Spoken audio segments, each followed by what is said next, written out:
Hey, chat. Hello. It happened again. Every time we stream, I always forget to have the webcam on prior. But hello, we are here. Sorry about the waits. A little bit kind of behind more than usual today, but hopefully that's okay.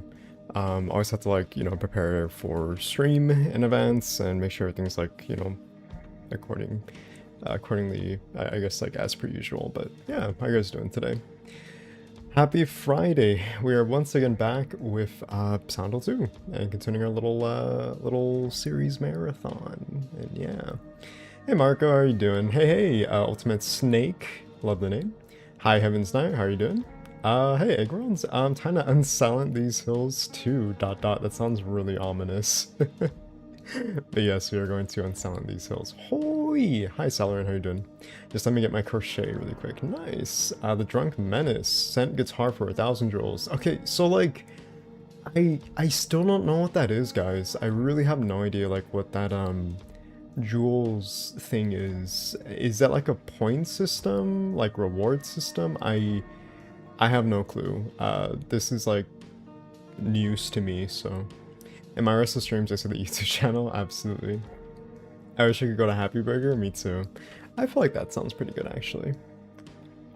Pizza. Big J. Yes, it is me, Big J. Big J. How are you doing, Just Coney? J, you're worth waiting for. Oh, thank you, Just Coney. Hello, everyone. Hope you're doing well. Thank you, Marco. Hope you're doing well, too. We're going back to the Foggy Town, as always. I'm ill, J. No, I'm sorry, Salarin. Are you sick? Do you have the flu?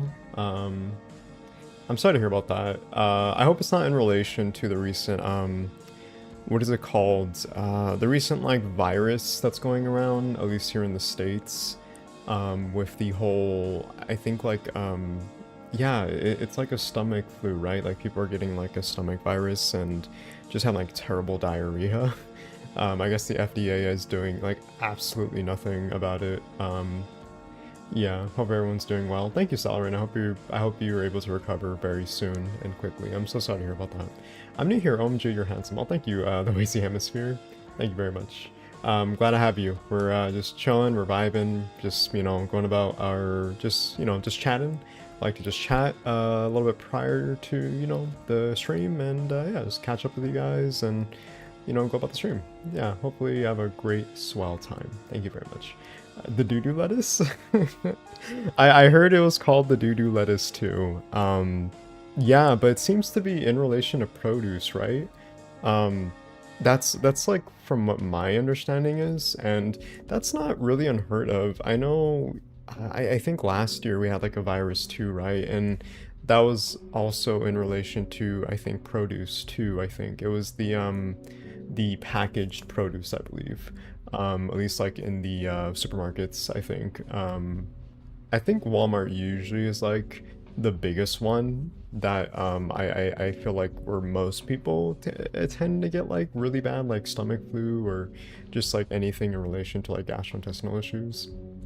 Yeah, the Ebola. Yeah, I think it's just a common cold. Thankfully, there's a stomach virus in the U.S. right now, though. Question mark? Holy moly! Yeah, it's actually quite pretty bad. Supposedly there's over 3,000 cases so far, I think, and counting. I think they're doubling down and saying it's not as bad, but according to forums on Reddit that were talking about it, it seems like it's much more worse than it actually is, because when you have a virus going around, that goes around, that won't stop at any given moment. That takes time to build and then kind of die down. So yeah, no, that's currently going around from my understanding, and it seems to be in relation to lettuce.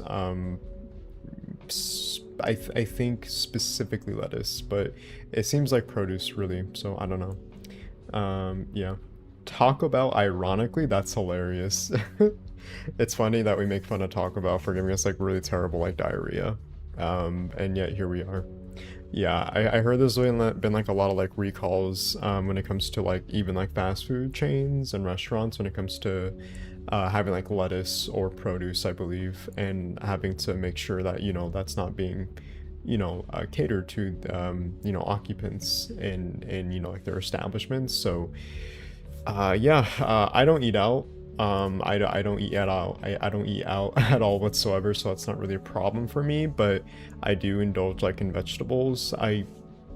Well, for one, I do like vegetables, but I also need to because I have gastrointestinal issues. Recently, I've been having like terrible like stomach pain, unfortunately. I think it's because I've been struggling to eat periodically throughout the day, unfortunately, which, you know, sucks due to my you know, yeast infection that's been ongoing for, you know, the better half of this past year. So a lot of the time I have to kind of eat intermittently in like small quantities, because if I eat like way too much, my stomach just really hurts, and I'm kind of going through that right now, unfortunately. But I'm just kind of taking it easy.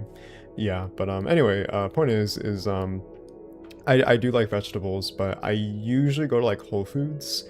Over here in the West Coast, we have this Whole Foods chain called Sprouts. You may have heard of it, and that's usually the most common one when it comes to anything that's like non-GMO, gluten-free, paleo diet, keto diet, gluten. I think I said gluten-free, right?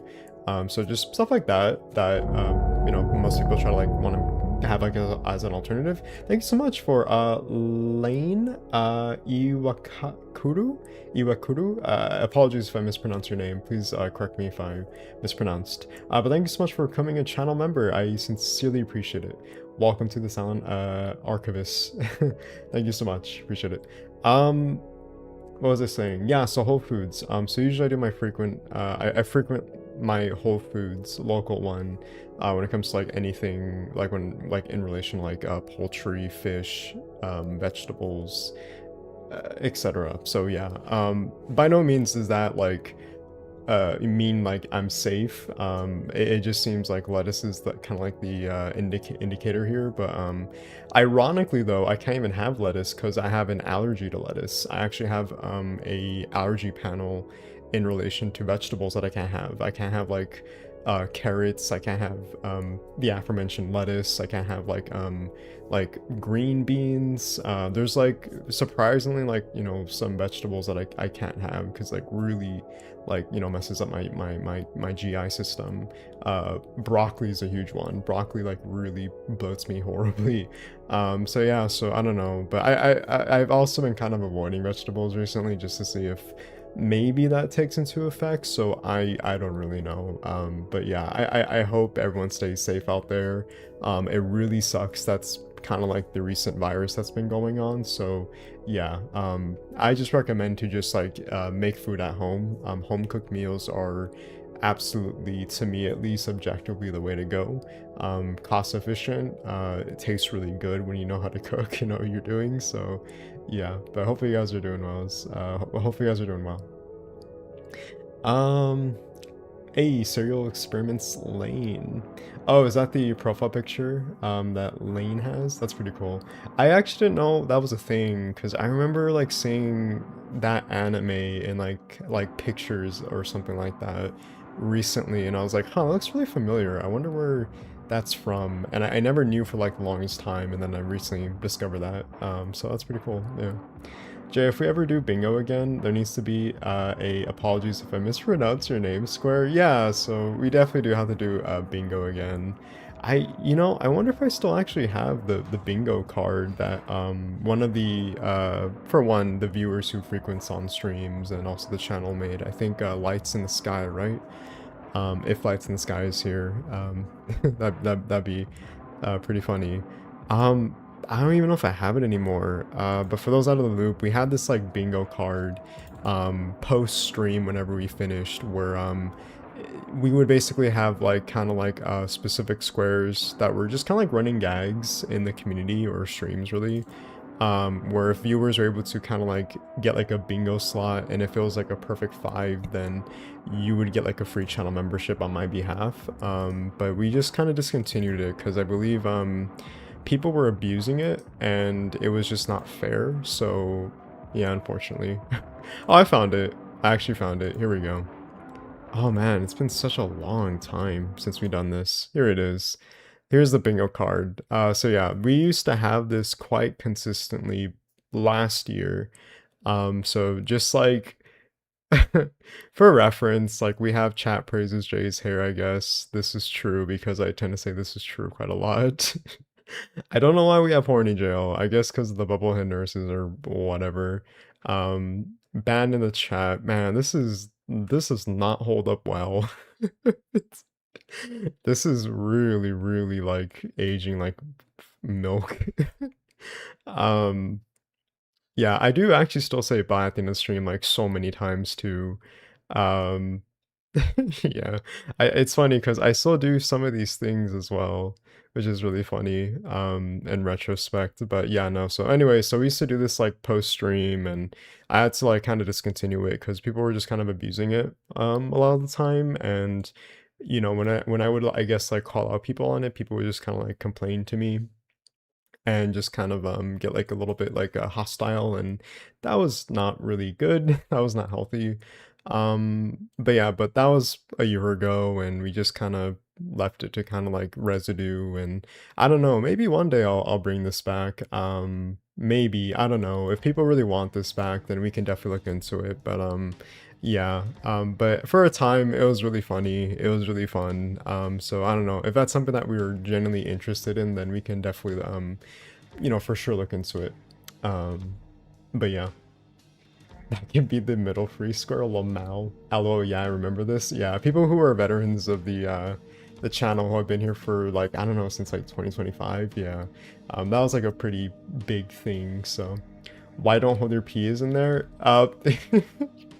It's because usually because for one I have a condition with my bladder where I have to like pee very frequently because I have an overactive bladder, and also it gets really easily agitated due to like food and like like caffeinated drinks or just like spices and stuff like that. So anyway, I'm kind of like monologuing here or babbling, but basically the whole like meme was, I would advocate for chat to not hold their pee because we would have people in chat basically be like, I have been holding my pee because I want you to get to this certain part of the game. Um, and I think people would be like very open about it, and they would say like 2-3 hours pass. And I'm like, dude, like you don't have to wait on me to see my reaction to and hold your pee, like it's really bad for you. And so like it just kind of became like a huge uh running gag. And I think we actually have fan art too, that people made um a year ago, that was in relation to the meme as well. I actually have fan art from, oh yeah, here we go, I actually have it still. Yeah, so here's one. Lights in the Sky made this too. She made this hilarious fan art as well. And hey, look, I'm even matching with the art as well. But basically, I think I'm sorry, Lights in the Sky, one of the again viewers in the channel made this like hilarious fan art. Um and basically it's just, me like giving a thumbs up saying it's really bad to hold your pee. Um and yeah, so so that's one of them, hilariously enough. And let me see if I could find one more, I think, because I think one of the other artists on the channel made another one too. Yeah, here we go. I think yeah, this is the other one. And I think it's a joke of like go piss girl or something. And so I believe what was it who is it Tobias, one of the artists of the channel, who has actually made the channel emojis and emotes for channel members, by the way. They made this like quick mock up I think a year ago, and it was just like the go piss girl meme. So yeah, so by the way, chat, we actually have a dedicated fan art channel on the Discord server. I don't know if I even mentioned this for people who are new here, but we've for like the longest time had like a dedicated fan art channel on the server for the Discord channel. And I might as well show that here since there seems to be like a lot of new people maybe. So yeah, so here's the Discord server. Um, we call it Silent Haven. I believe Nightbot should be kind of coming in and out when it comes to the Discord server. When it comes to like giving like, you know, like an invite. So if you're interested, just, you know, be on the lookout in chat and you should see something. But basically we have like a fan art channel where, you know, we would have people just like send like fan arts or something. My partner actually made this really cute like JD sticker, I think for my birthday, a couple months ago. And JD's actually the unofficial official mascot, which is this really cute kind of like cat essentially, which is just like me but as like a little cat from like Silent Hill or something. Payne, if they're here too, is like the creator of Jitty. It's really really cute and adorable. So you know, we have like, you know, stuff like this essentially for fan art. But yeah, if you're interested for any artists in the server, or you know, the community, if you want to like send fan art, then by all means, feel free to go for it. um Kevin. But yeah, but anyways, there you have it. I'm sorry, I'm like rambling right now, but there you have it. Hello, I legit just got here. Hey, what's up, Tobias? How you doing? Hello. We're just kind of reminiscing about you know, just like stuff that we used to have a year ago and potentially bringing it back once again. So yeah, great time to join. LOL. Hey, what's up, Capiscent? Yeah, it's the best time to join too. Yeah.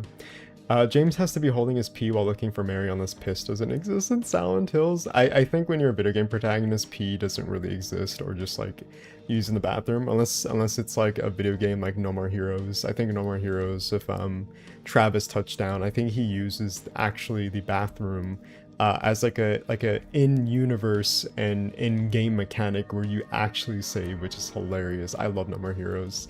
Such an amazing Suda 51 game. But yeah. Yo, how are you doing? Hey, what's up, Post Uber Clarity? I'm doing alright. How about you? We're just chilling, we're chatting, we're reminiscing about prior events from last year, and yeah, we're just having a good time. I'm just waiting for people to join before we start Silent Hill 2, so hope that's okay. We just like to just yap for a little bit so I can catch up with you guys. I know we tend to like indulge in that before, and yeah, but today should be like a relatively shorter stream because we're almost done with Silent Hill 2. I thought about also playing Born From a Wish since we can kind of like kill two birds with one stone, if that's okay. So yeah. Jitty Heart, yeah, we have the Jitty Heart, yeah, Jitty Beloved. Konami Store just released a James backpack. Oh, what? Actually, it's funny you mentioned that, Doji Doge style. Also, how you doing, man? I was looking at Silent Hill merch lately. Oh, actually, speaking of merch, my partner, my lovely partner, they got me, this really amazing, Heather Mason rubber ducky. So if you don't know Tubbs, I believe, Tubbs is like this merch shop where they have like rubber ducks and they have like popular, like, you know, pop culture media, video games, television and stuff, as like, you know, like rubber ducks or something like that. So my partner recently got me this really cute Heather Mason rubber ducky. Sorry, I'm trying to like, oh shit, sorry. I'm trying to have like a really good like camera. Yeah, so here we go. Here's Heather Duck. Heather duck? What would we call Heather as a duck? Dether Quackson? That sounds so cringy. Dether Quackson. But yeah, so here's Heather. She has like the really cool like you know, like steel pipe, I think from Silent Hill 3, which is actually really cool because in Silent Hill 3, this is the actual pipe you find in the Central Square Shopping Center.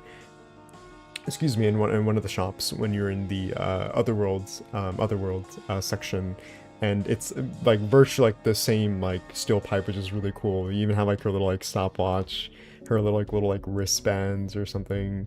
You know, like the little the little like green skirt. It's really cool, and also like the white leather vest and orange I forgot what it's called, orange something. I forgot what you call the I guess like material or something or what have you. Apologies, but yeah, and also the hair too, and also like the cool like dye like her roots showing.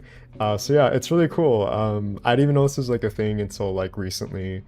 So yeah, so Heather Duck, quack quack, I guess. I love it. It's so cool, and they also have like other ducks too. like Pyramid Head, Bubblehead Nurse, and I think Robbie the Rabbit as well. Actually, I'll show you guys. Why not? Since we're kind of like just yapping right now. Let's see, Tubbs. That's such a funny name too, Tubbs. I love that. But anyways, here's Tubbs. Go to Tubbs US, continue on the store. Sure. Yeah, so here's Tubbs. This is where basically like, you know, the Silent Hill collection is right now, if anyone's interested. There's quite a lot of variants actually. They come like in these like really cute, like little like tubs, as the name implies. There's a little Robbie the Rabbit, and there's also a little Bubblehead Nurse and little Pyramid Head. It seems like there's like different editions too. Like this one has like the Great Spear, and the Bubblehead Nurse has like you know, the steel pipe as well. Um this Robbie the Rabbit looks really cursed for some reason. I don't know why. But yeah, it's really cute and adorable. I think if you're a Silent Hill fan, you should definitely go for it if you're interested. So yeah. But anyways, Dojido Style mentioned something about new merch on the OKS Gear store, which is I think the Konami official gear store, right? Oh wow. Oh my goodness. Whoa. This is so cool. Oh, okay, never mind. It's not cool. It's $120. All right. Never mind. That's highway robbery, man. I'm not gonna lie. This is really cool. I'm not gonna lie to you though. I genuinely feel like you can get this backpack off of Amazon, slap like this little like insignia on the back of it, and just call it a day. Like you literally just can make your own DIY backpack. Yeah. I'm not gonna pay $120 for this. Absolutely not. Absolutely not. No way. But it is cool though if you have the money. Fortunately for me, I don't have to have the money. It is cool though. I I wonder what made them want to make like a James Sunderland backpack. Huh, interesting. Heather Quaxon. I like Heather Quaxon. That's like a good that's a good little like name. I have so much Silent Hill merch and ain't even funny. I have like a couple Silent Hill merch. I have the again the Heather Mason duck. I have a Robert the Rabbit plush actually in the back. One second. Since I'm showing you guys, I guess since we're talking about merch and stuff like that. Yeah, so I've had these guys. Ugh. I've had these guys for like I think a year now. So this is Robbie. This is Robbie. As if like people don't know who this is. But yeah, no, so I got this off eBay I think a year ago. This is actually a rare plush that I think is from the 2000s, I believe. This Robbie is not at all on sale. I think there is Robbie the Rabbit plushies, but there's different, I think, marketable Robbie plushes from different publishers. I don't know which one this one's from, but this one's from Japan. I got this off a Japan seller. This is one of the more rare Robbie the Rabbit plushes. Personally, I think this is probably like the best one. I personally love it. It's so adorable and cute. And you know, I think it just like perfectly like, you know, exemplifies Robbie, but just like in a marketable plushie form. And stuff like that. And then we have, I think recently, the most recent Pyramid Head off of Fan Gamer, I believe, which is this one. Yeah, so he comes with like a little like great knife, and he's supposed to have like a little like what is it called, like magnet on the tip of the great knife, like the handle, and it's supposed to stick to his little you know, his like little hand or something. But for some reason it just doesn't really stick. I don't know why.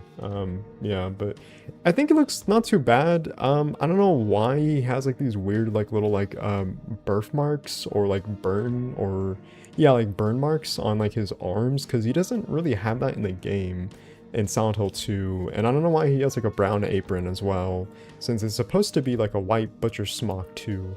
I don't really know why. But you know, I'm not complaining. It's just, you know, the nitpicky Silent Hill fan in me or whatever. But yeah, but it's actually a really cool plush. Kind of reminds me of the little gnomes from Little Nightmares 1 and 2, I believe, kind of because of like the pyramid head shaped helmet. So yeah, but yeah, pretty cool stuff, honestly. That's like the only Silent Hill merch I own. I wish I could own more. Personally, I really want to get the novels of Silent Hill 1 through 3. Um, but I think Hiroyuki Owaku, or I forgot his name, apologies, but yeah, it's like Japan only. Obviously, I won't be able to read it because I don't understand Japanese, especially when it comes to like text. But yeah, I definitely have like my wants to as well. When it comes to sample merch, but I don't know. I definitely don't have like the income for that stuff right now, but hopefully in time that'd be pretty cool. Definitely want the novels, and also like the guidebooks, the Lost Memory, Silent Hill Chronicle, and stuff like that. So yeah. Anyways, I think we're ready to go. I think we've yapped for far too long. Oh man, yeah, you can still get the Robbie plushies. The one I have is a knockoff, but it looks surprisingly different, decent. Really interesting, huh? I want to cuddle it. It's a nice little plush to cuddle, yeah. I take it the Heather Duck goes to Quack or Silent Quack, Quack Quack, yeah. I love to get a Robbie for my collection. I'm just not sure where you can find one that's from a trusted website. I would say eBay. I would say eBay. eBay is like the best place to go for any sort of like merch, I would say. Especially if you go to like a reputable eBay seller, then I think you should be fine. I think really the sort of like maybe issue would probably be the shipping cost. If you are going to shop on eBay, I think that's probably the main issue is maybe the shipping cost because that can go really expensive from third-party sellers or international sellers as well. Um, so yeah, that's probably like really the only issue, but I would recommend eBay. There's probably like websites too that are Japan exclusive. Like if you're like in the US and you want like products from Japan, there's like websites that are exclusively like catered to people who are interested in like collecting like maybe like Japanese like merch from maybe like some like pop culture brand or something. I think Bai is one of them. I could be wrong, but there's definitely like websites like that, I believe. Um, so yeah. I think we started here, right? We were here last time, chat. I believe. I think it was this one, right? I think it was a save file, or I remember we stopped in the labyrinth. I think it's this one, but I don't recall. I think what we can do is just press continue, right? Let's just do continue. Okay, cool. This is where we were last time. Nice. Okay. Anyways, so yeah, Silent Hill merch, pretty cool, right? I wish I could like indulge more, but I cannot make such a purchase like that, especially in this economy. Absolutely not. No way. I do wish though, if I had all the monies in the world. That's kind of it, really. Okay, so before we start chat, can you guys tell me how the volume is before we even bother continuing, just so I can make sure on your guys' end, like you guys can hear it audibly and, you know, stuff like that. Hello, hey, what's up, Bunny Bunny? Hi, how are you? You're just joining like right on time. We're just starting Silent Hill 2. I just found the pink Robbie that Jay has and the blue one shipped from Japan for $108. Yeah. I think that's I don't know. Obviously I don't know which seller you're referring to, but I actually did look up on eBay recently that specific Robbie the Rabbit, and I think I know what you're referring to, and yeah, it's really expensive. There's also blue variant, but I think those are the only two variants that are that specific Robbie the Rabbit plush. Yeah. LRG is also releasing a physical copy of the short message. Yeah, I saw that too, Dojido style, and it's absolutely ridiculous how expensive that is. For the short message, yeah. Quite a slap in the face, especially as of recently when it came to the whole, controversy with Sony, PlayStation pretty much dismantling the whole, physical media and just idea of preservation for having physical copies of PlayStation video games. So the fact that that recently happened and then limited run games is like, oh yeah, like we value like physical media, like we're with you guys, right? And then you see the like the physical like edition of Silent Hill: The Short Message that is $70. Mind you, which is a free game on the PlayStation Store. Which is absolutely like just absurd. And I think at the very least that game is like what like 2 hours if we really want to be generous in terms of completion. So yeah, it's such a huge slap to the face too. Where's Pyramid Head? Oh, there he is. Hey, Pyramid Head. Hi. There he is. But yeah, so it's such like a huge like absurd decision on their end to even make it $70. That's insane behavior. But yeah, but I mean, hey, preservation, am I right, guys? But it does kind of make you wonder if because of the whole like kind of I guess recent, I don't know, lack of I guess like physical media nowadays and that kind of like just going away if maybe like sellers, third-party sellers that do kind of like limited run games like what they do with like maybe indie games or like digital games on Steam, if like they're going to take advantage of that of the whole recent just kind of like dismantling of game preservation with like physical media and use that to their advantage to make even higher profits, such as like what they did with Silent Hill: The Short Message, which if they do, which if they do is pretty like anti-consumer and pretty like fucked up if they do that. But I wouldn't be surprised if that becomes a new norm, unfortunately, since physical media is going to most likely slowly die. But yeah. You're I can alive. hear your keyboard. Yeah. Maria, Oh, I'm sorry. I thought that Is thing it too killed much? you. If it is, we can Are you definitely hurt mess bad? around with the Not volume at all settings. silly.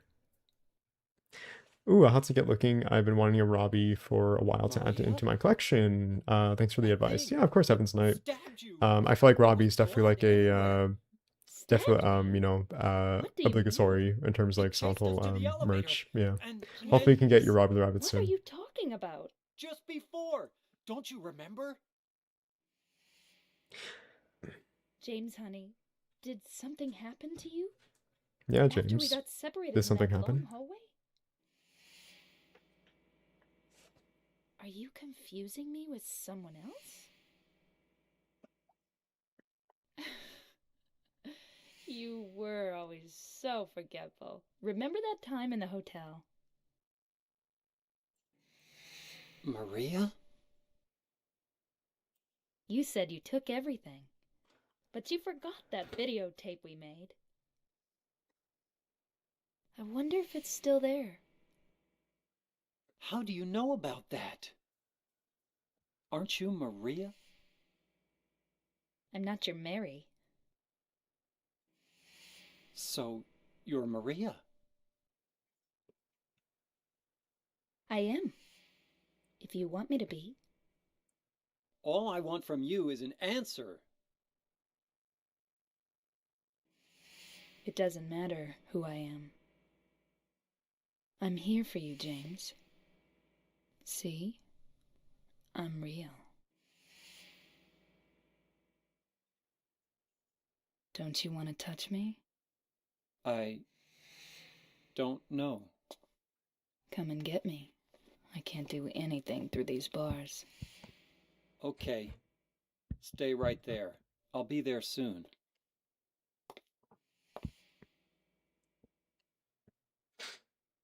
I feel like the short message will become part of the rare Santo games.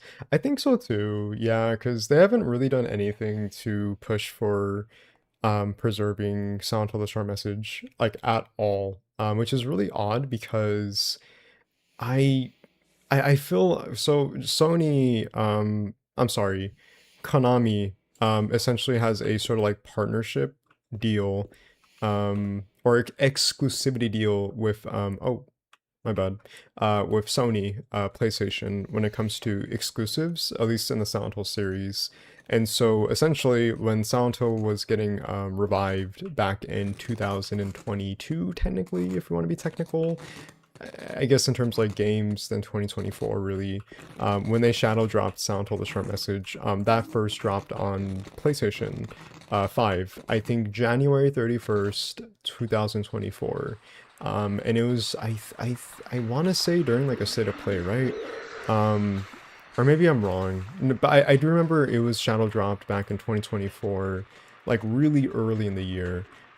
So essentially, you know, Konami has this exclusivity deal with PlayStation, and essentially, you know, the Silent Hill games first get released on PlayStation, with the exception of PC.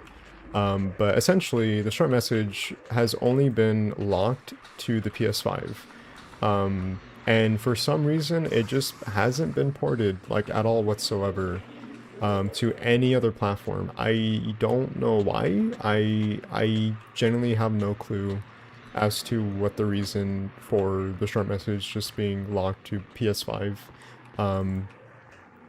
I don't know. It's really odd.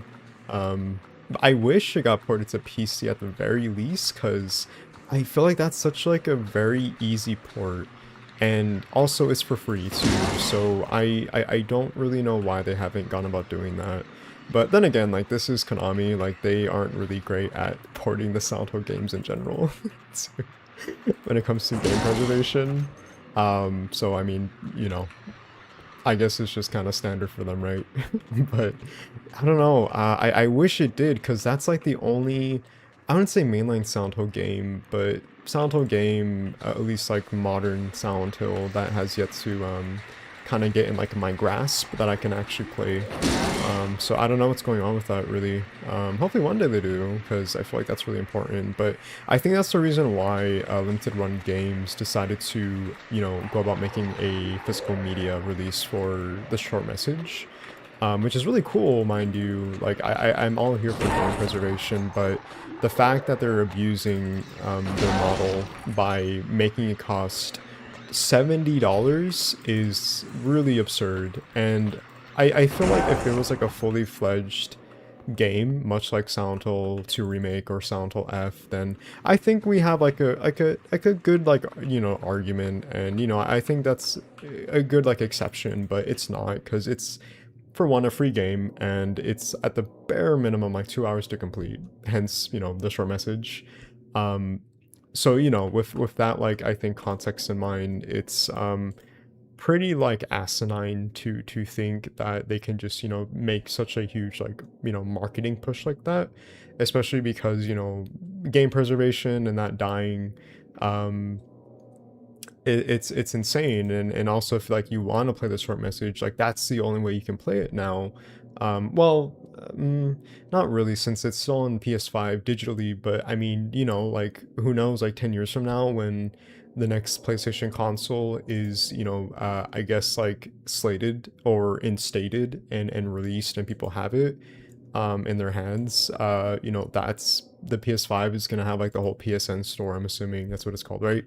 That going to become like, you know, completely like defunct and just like gone essentially, you know. And then like, what happens then? Like, will that game be like lost media? Will that, like, you know, not have like, not be like properly preserved, and the only means of actually, like, you know, being able to play the short message is through like limited run games, and they're $70, you know, like collector's edition, and then, you know, people like the scalpers just, you know, putting this like at a high price of like maybe $100 on eBay. Like, it's really worrying in retrospect. But at the same time, like, I know for like a lot of people it probably doesn't really matter, since, you know, it's the short message, right? And people like don't really care about that game because it's not, you know, a proper Silent Hill game and blah blah blah. But yeah, no, but I do generally wish I could play it, because it's the only game I haven't really gone about playing, unfortunately. And it would be nice to go about doing that, because I'm not someone who's biased when it comes to these games, at least when it comes to actually playing them. Of course, like, I have my favorites, like any Silent Hill fan would, but I would love to play that game whenever possible, or available, really, so. One of my friends got me a display based on this scene when Maria touches James's face. Oh, the jail cell scene. That's really cool. Nice. I've heard about Are you display. I okay? would like to invest in their merch one day, maybe. Stay right there. Gets shot. Gets shot even. Because it's free. Konami only wants money. Artificial scarcity. Yeah. Probably a lot of money from Sony. Unfortunately, yeah. Gotta please the shareholders. Gotta build up that Angela, capitalism. Am I right? relax. Don't order me around! I'm not trying to order you. So what do you want then? Oh, I see. You're trying to be nice to me, right? I know what you're up to. It's always the same. You're only after one thing. No, that's not true at all. You don't have to lie. Go ahead and say it. Or you could just force me. Beat me up like you always did. This is such a great scene every single time. You only care about yourself anyway. You disgusting pig.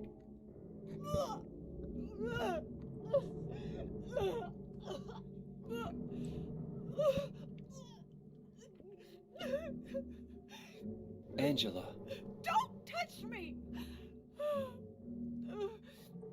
You make me sick.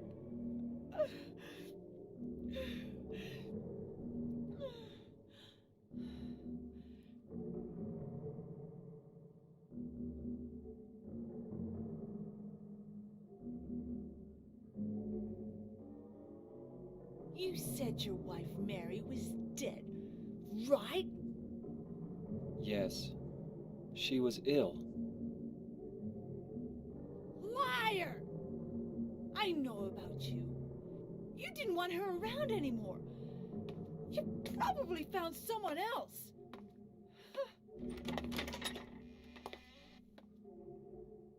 That's Do you think we'll ever get ridiculous. new official ports for older Silent Hill games again? That's a good question, Liam. I think the general consensus, especially when it comes to like Silent Hill fans, is objectively yes. Um, because again, I feel like I'm such a broken record at this point, but I vouch and love video game preservation. Um, Especially when it comes to PC, since PC is my main platform of choice.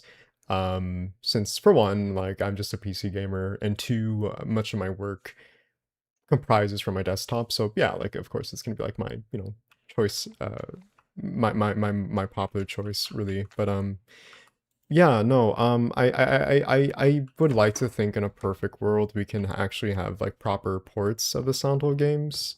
I think like a great idea would first be like maybe PC, because for one, PC is like the most I think convenient for a lot of people who for one want to like have a variety of options like Steam, for example, or GOG, and I feel like that's like a great maybe first like platform to launch that if Konami ever considers it.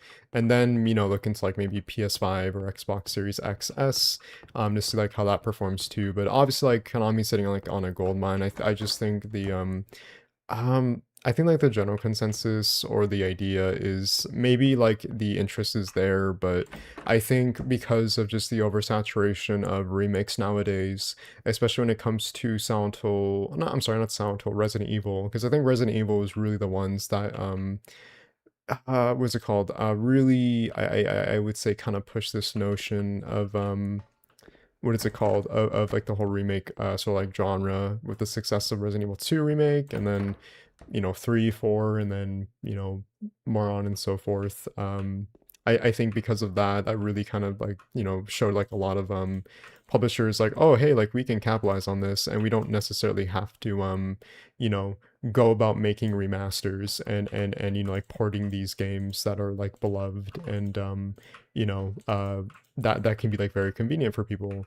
Like why does that matter when we can just like have like our devs just remake these games from scratch, because it's modernized, and photorealistic graphics and blah blah blah. And by the way, I just want to like clarify, I have nothing against remakes. I actually am someone that does value and pushes for remakes if you cannot access the original media or material, because it's completely like ineffective because of like lost media. Like if you cannot access the original source, let's just say, for example, Silent Hill 2, like if that's completely like whitelisted, or I'm sorry, blacklisted and gone, then I would say yeah, a remake is fine. Is it the original? No, that sucks. But hey, if like the effort is there to respect the original quality of the original, and if it, it doesn't like, go about like trying to change the narrative and employ like a message that has absolutely nothing to do with the original,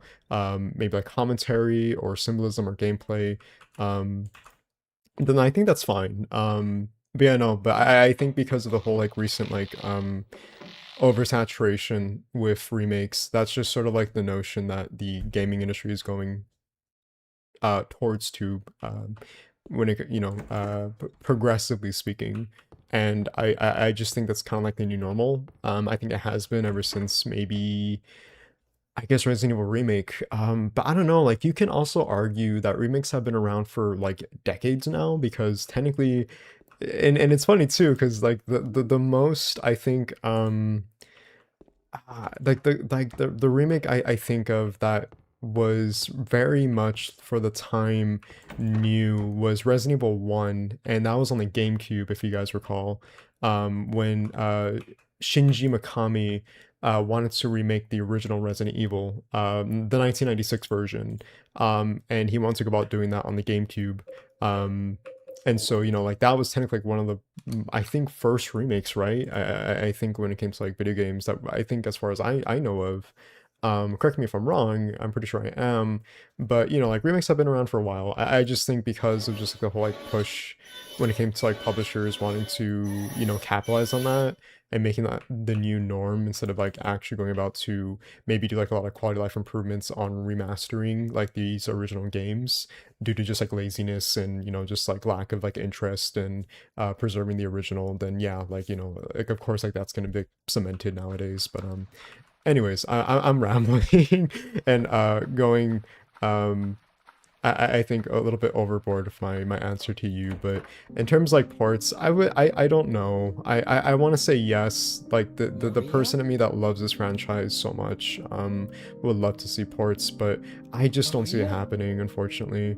Ironically, we're seeing fans make decompilations of these original games by rewriting the source code in order to, make these, I would say, like, the code possible to again rewrite from scratch and actually port it to modern multi-platforms, like, PC, for example. Recently, the Silent Hill decompilation, Silent Hill 1, and that being like an effort from many other like indie devs, but by the way, are just like individuals like us, like me, like you, that are like putting in so much time and effort to make it possible to play on PC and preserve. GOG is probably like the only one that is advocating to have the original Silent Hill games, on their platform, on their digital storefront, which, I'm here for. They keep hyping it up. I don't really know like if that's actually going to happen. I hope so, because Silent Hill 4 is on GOG. That's like the only original Silent Hill game that is even like on a platform that is modern, technically speaking. I don't know why Silent Hill 4 is that one specifically. Not that I have anything against it. I just think it's kind of funny, out of all the quadrilogy for Team Silent, that it's Silent Hill 4. But I mean, hey, like I think it's really cool though that it is. So like I would hope Konami really does like reconsider having like those ports on like, like modern multi-platforms like PS5, Xbox, and like Steam, GOG, the latter. And yeah, like I really hope it becomes like a thing. But I think like the realist in me finds that it's just not gonna happen, unfortunately. I don't know why.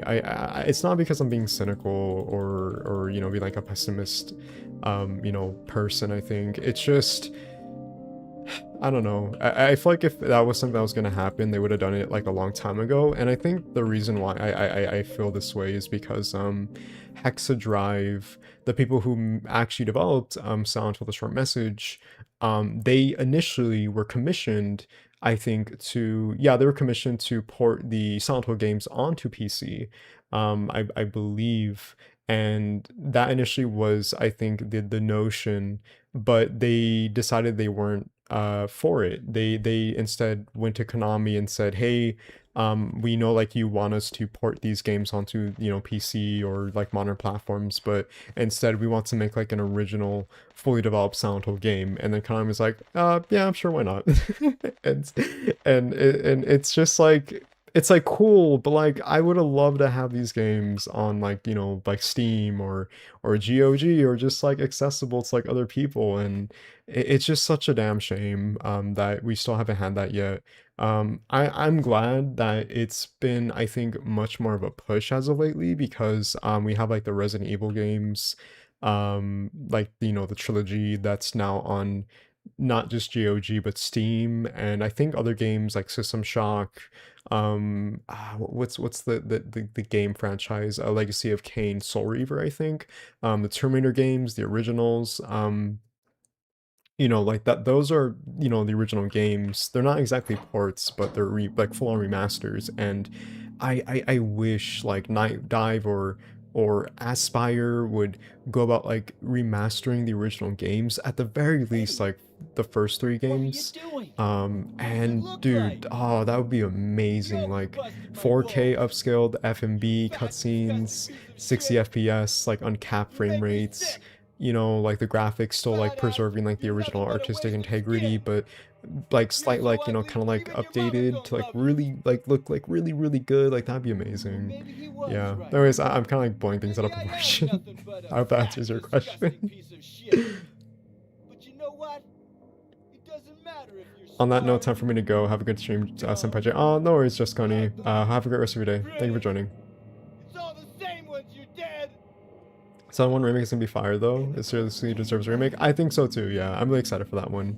Really, really Now excited. on, if anyone You better makes play fun Born of from me, Wish, boy. We will play I'll Born from kill him. Wish. We're pretty much almost Just like done with the main scenario, so, and that's also pretty easy to like complete in like a stream. So Eddie, yeah, have you hoping gone for it nuts? on next Silent Hill transmission. Me too, Lane. Me too. I knew I hope it. so as well. You too. I don't mind remakes as long as they're You're done just well, like just as him, long as they don't James. replace the original. Yeah, as long as they don't replace the original, then like that's Hey, fine.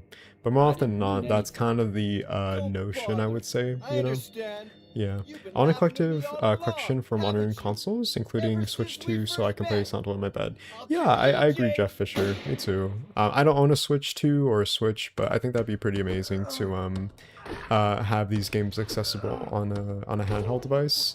Kind of like the Steam Deck, right? Yeah, that'd be pretty cool. I wish I had like a Steam Deck to play these games from like my bed.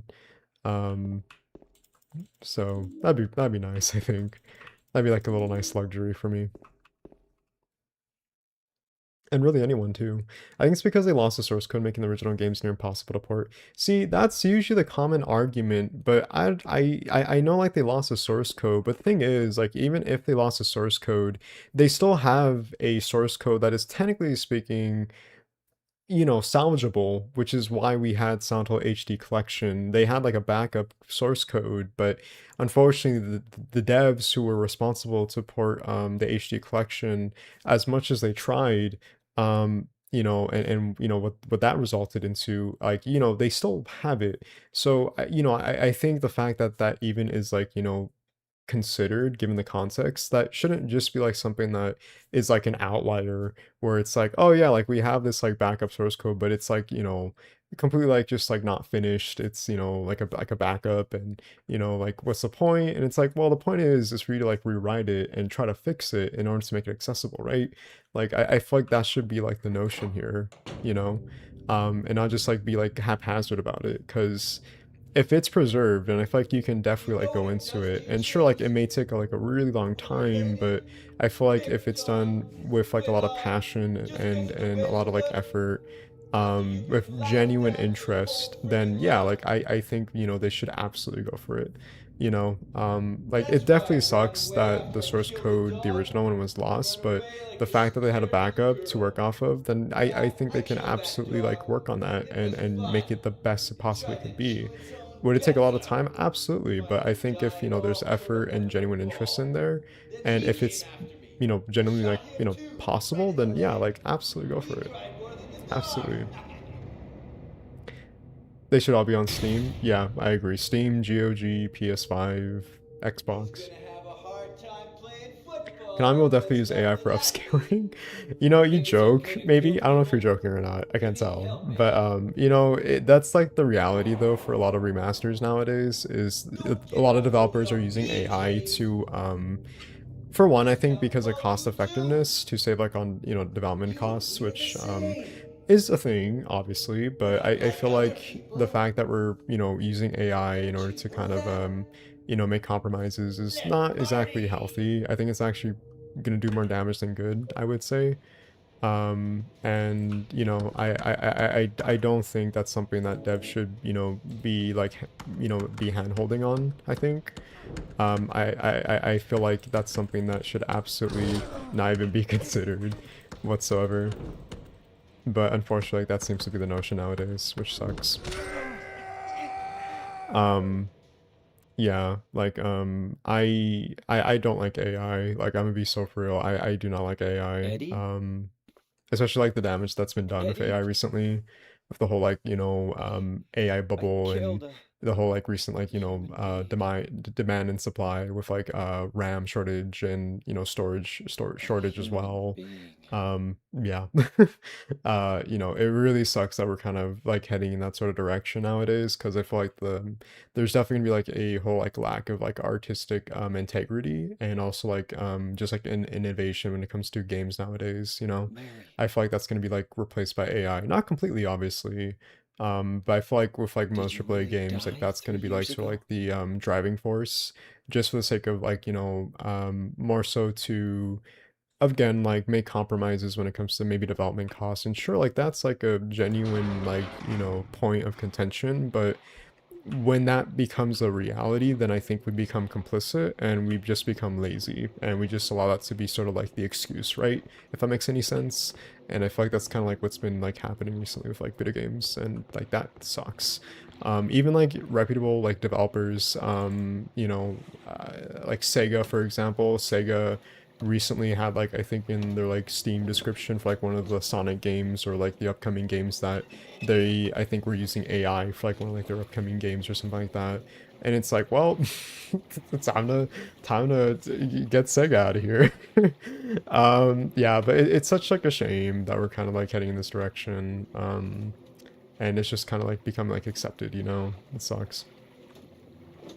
Night Dive would be a perfect choice for remaster. Their new Port of Blood is great. Yeah, dude, like that's why I mentioned it. I think Night Dive also did The Thing, right? The Thing video game, I believe. I think that's what they also did too recently, like a couple of years ago. But yeah, Night Dive, Aspire, like that would be awesome. That'd be awesome. I would love that. I've beat OG Silent Hill 2 twice. Now just got UFO a UFO. What ending now? If I recall, there's 6 endings, right? So there's the Leave ending, there is the Maria ending, there is the In Water ending, the UFO ending, like you just mentioned, the dog ending, and the, I believe, what's the last one? Ritual ending? Is it the ritual ending? I don't think that's like the correct term. I forgot what it's called. Yeah, but there's 6 of them. I just listed them out for you, so you can definitely try to go for the other ones too. Stones and Glass Houses, James. I heard it was very common for video games made in Japan to lose their source code back then. From my understanding, that's what I've heard too. I heard that was really popular and still technically is, so.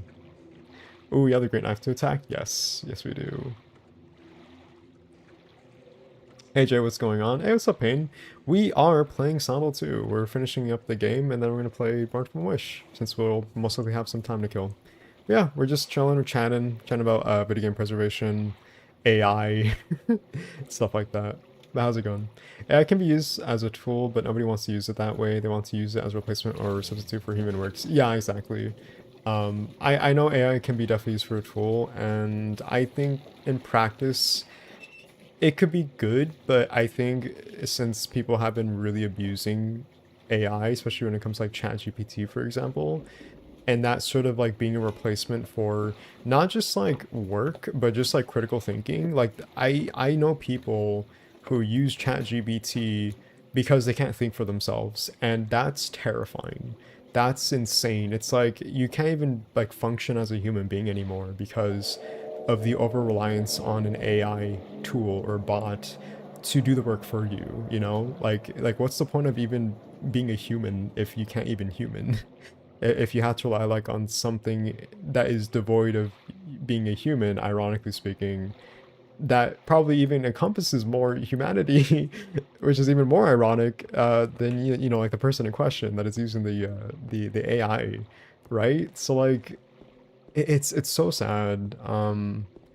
And you know like my partner and I talk about it too because my partner is working to get their teacher's credentials, and they've like you know taught some classes or did some like you know like kind of like screening for like you know like classes for like you know kids like in high school or middle school, and they seem like the whole like you know just lack of creative integrity or lack of just like critical thinking to just kind of even like acknowledge like different subjects like math, science, history, and being able to just kind of like understand like the material that's even being presented.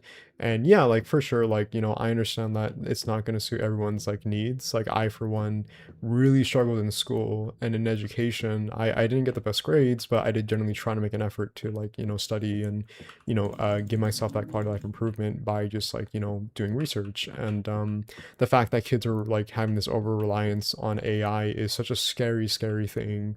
And you know, it just kind of like makes you think like, huh, like this is like our future generation. Like that's crazy. It's so wild to me, man. Like I don't even know like how to feel. Yeah, it's pretty upsetting in a way too. And yeah, it just like really makes you kind of have to think.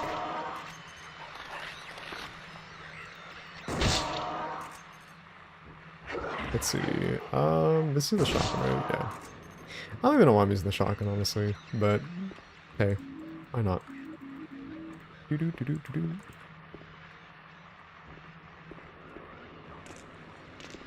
Oh, you're alive still. Oh, what the hell? But I killed you. Never mind. Oh, okay. That's weird. I just got back after my nose wasn't playing nice with me, Lamau. Oh no, I'm sorry. I believe the nosebleed is from the heat exposure. Right now in oh, thank you, Dojido Style, for the $2 donation. Thank you very much. Thank you. I appreciate it. Let's have a great weekend at the Lakeview Hotel. I agree. Let's all go to the Lakeview Hotel, everyone, and just have a great weekend. Perfect time too, because it's summer, right? We have like all the little pleasantries. We have this like little fancy little restaurant, you know? We have the lake itself. We have you know like boat rides. Yeah. Yeah, we should all take a little trip to Lakeview Hotel. I think that's like a fantastic idea. Hello everyone. Hey, what's up, Wilson? How you doing, man? Welcome to the stream. How you doing? Hope you're having a great rest of your day. Welcome. My country's McDonald's AI ad is hilariously bad because other companies are not making fun of them. Do you guys remember when Coca-Cola had like a whole like ad where it was like all I did. AI and it was just incredibly inconsistent? Yeah, me too. Hello, what's up, Double Ballooning? How are you doing? Also, AI is wrong most of the time, so it doesn't even help students. Yeah, that's the thing though, is people have this sort of like No. cognitive dissonance Is that where why you're here they too? believe AI is like this like perfect thing, when in reality it isn't. It's always changing and adapting to try to encompass, you know, the very thing it's trying to adopt, right? So because, you know, it's like I a wish very I progressive knew. system, obviously it's going to be constantly like changing and adapting What time letter? and time again, you know. Um Wanna read it? so yeah, it's definitely okay? Who's imperfect. Rachel? So She was our nurse. yeah. I took it from her locker. Oh, sorry about that.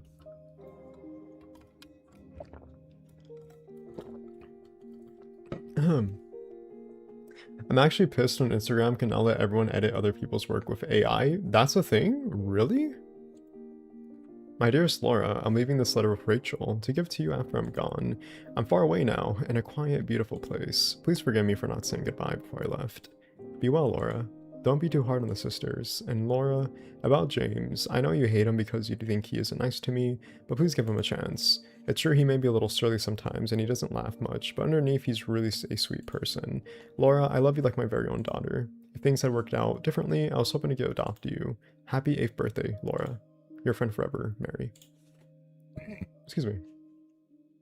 Laura, How old are you? I wish Mary's voice actress had her line preserved, I turned 8 because last it week. was initially cut content. So, Or I'm sorry, it was where initially did in the Beth die? game's 3 files, years but ago? for some reason they just cut it out completely, which is a shame. Could she Like it really would have be like here? reinforced those like pathos, Is this the emotional, quiet, beautiful you place know, she was talking about?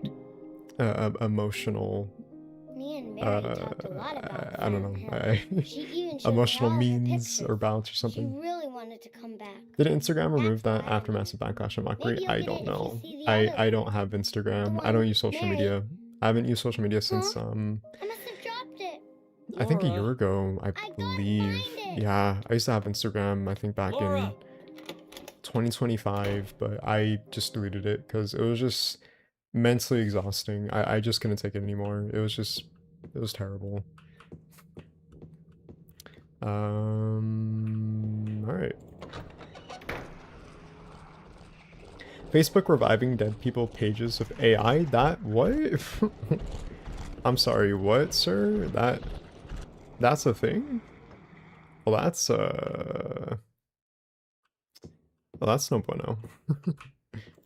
That's no good.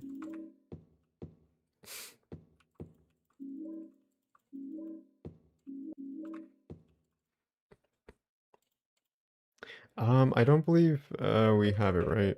Oh no, we do. Okay. Yeesh. Yeesh.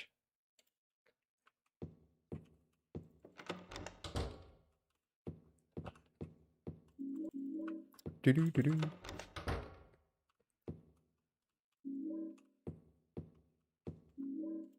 Boo-doo. I think, yeah, we're good to go here.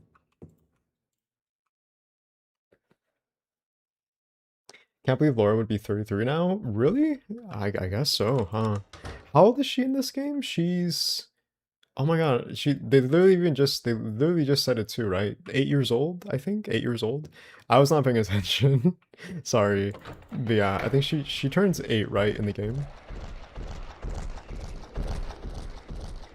That's crazy, 33 years old. I think about that sometimes, like, in these games, like, when they're set and, like, the character's age, canonically speaking, and then you kind of, like, translate it to, like, the real-world setting. Kind of like, you know, like, 2026, right? And you think, like, wow, Heather would be, like, in her 30s or something. Like, that's kind of weird in retrospect. Jay's the only pure person to not use social media? I guess. I don't know. I just don't have, like, a need for social media, you know? Um, I... I I used to use it a lot. I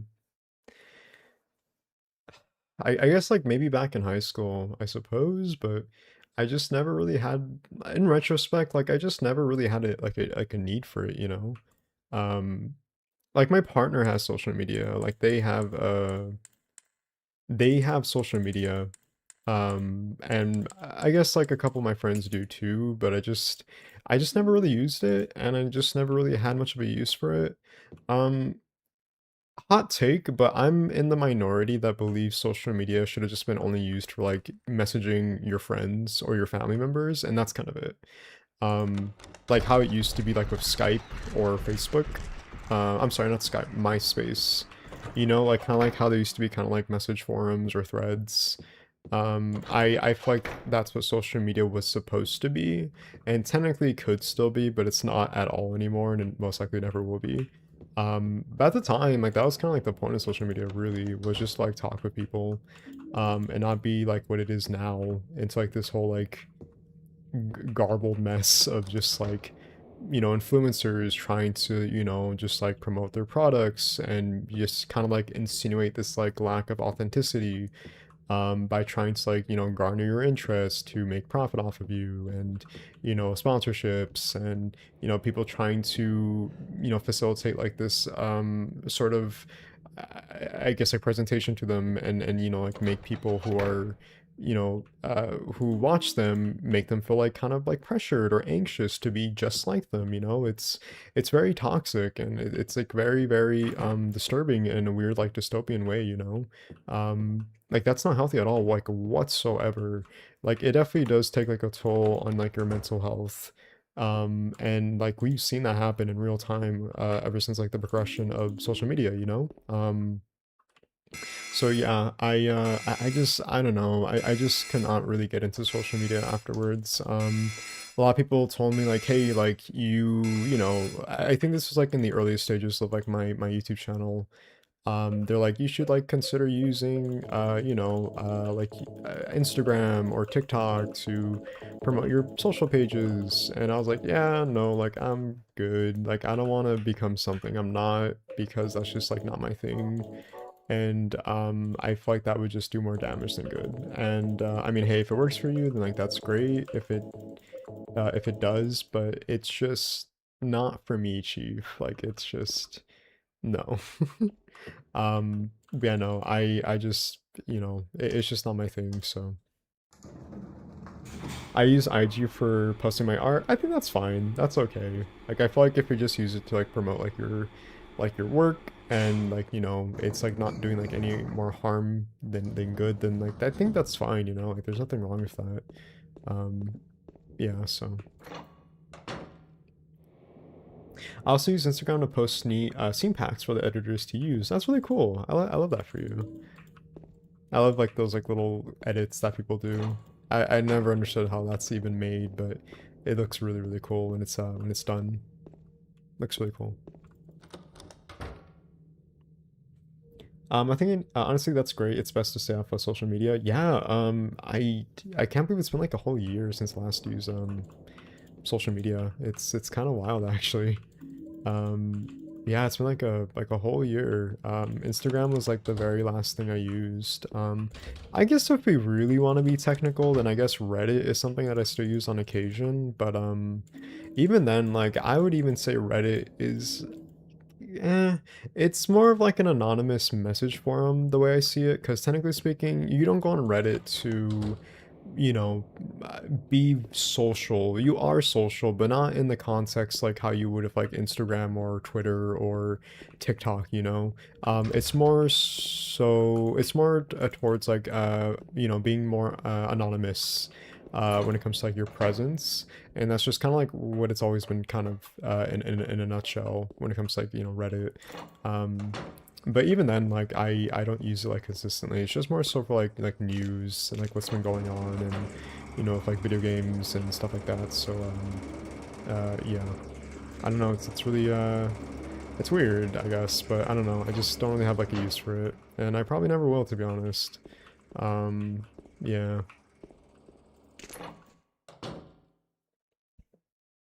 Heather would be 40 this year. Damn, 40 years old. That's crazy.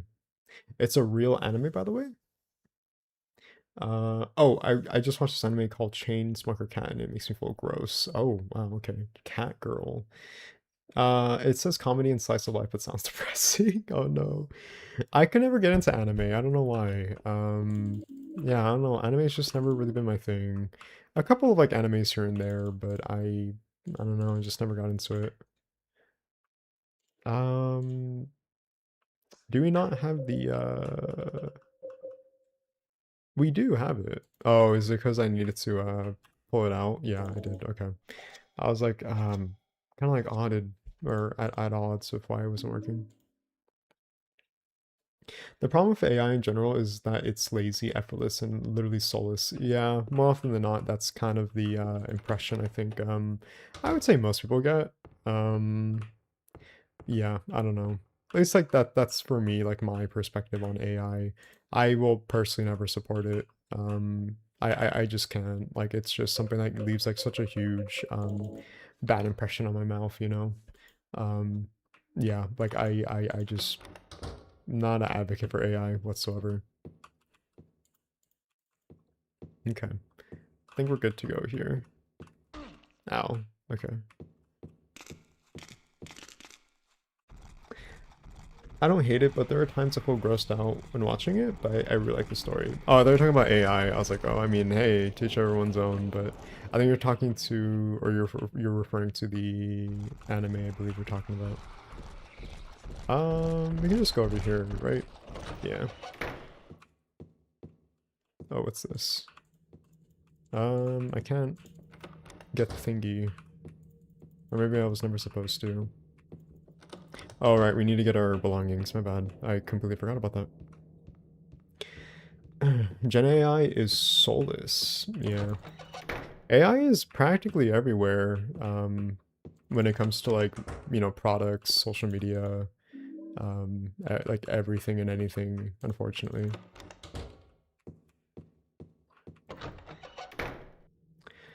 I got asked to watch that with someone, and I was in the middle of a depressive streak, and I'm here like, maybe not in my head. So, oh no. Sorry to hear about that. Okay, I don't remember how this puzzle goes. Do we even have everything? We do have everything. I like some AI, but it can easily get out of hand. I feel like that's the thing though. I feel like, you know, like much of like anything, right? Like when we have something like small and like something that's like too good to be true, like we kind of, you know, try to like make I would say exceptions and like excuses, and then it just kind of like amalgamates into something like more than we can handle, right? Um and I feel like that's very much like what AI is. Like we thought we can handle it, now it's just being exploited into like into oblivion. Cinderella, Snow White, Little Mermaid.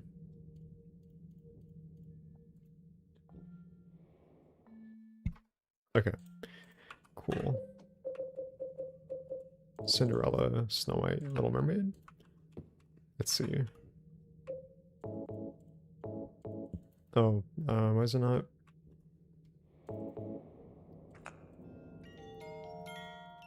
Shit, I didn't mean to do that, my bad.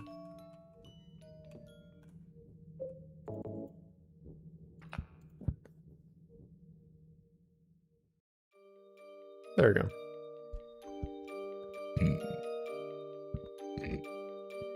Reddit is garbage. I used to use Reddit, don't use Reddit.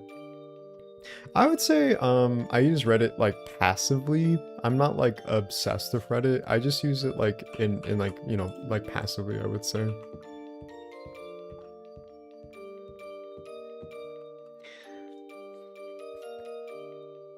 I use chat AI when I'm bored. Chat AI? I just beat this game and got the in water ending, made me feel messed up. Yeah, it will do that to you. It will mess you up. Because that's the whole intention. Time for the big plot twist. Yep. Time for the plot twist. Okay.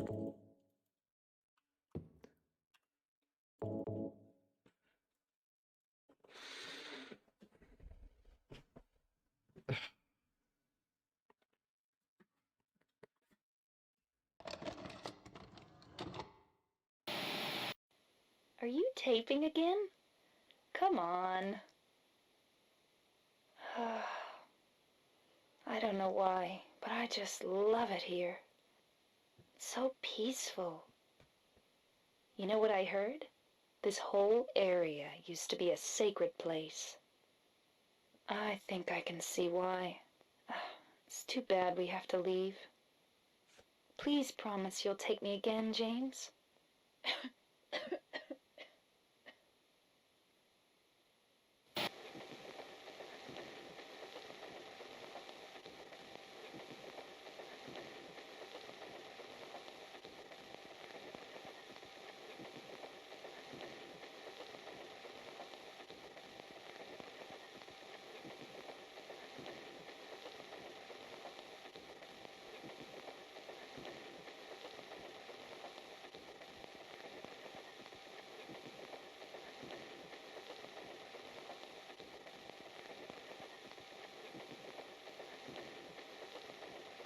I don't know what you guys think, but initially there used to be audio that played during this scene where James is suffocating Mary, and it's very visceral because you can audibly hear Mary like screaming.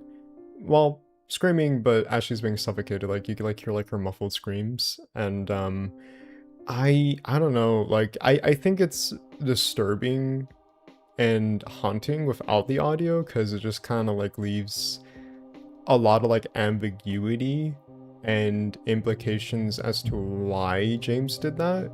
But at the same time, I also feel like if they left like that audio in, I feel like it would definitely freak people out and genuinely like scar people maybe.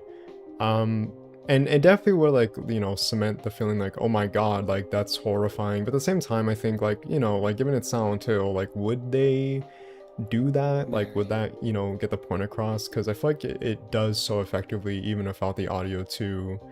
And I don't know if that would even like ruin the scene too if they left like Mary's screams in there. So there you I've are. seen like some toss up like Did you where get the people letter? wish Did they you kept find it, Mary? If or not, they let's prefer keep like going. they didn't. Okay? It's really interesting. I like the idea that they didn't keep it. I feel like it's more effective, at least to me at least. It just feels more haunting, you know, because it kind of like leaves your mind to like fill in the blanks as to like what that Mary's could have been like, gone. you know, like She's imagining like, you know, her screams and, you know, like that sort of like you know, like again like Mary, that's a ambiguity and, lie. you know, that idea being No, like in your head, that's like not it's true. pretty haunting too as She- well when it comes to like She those died because she was implications. sick. No, I killed her.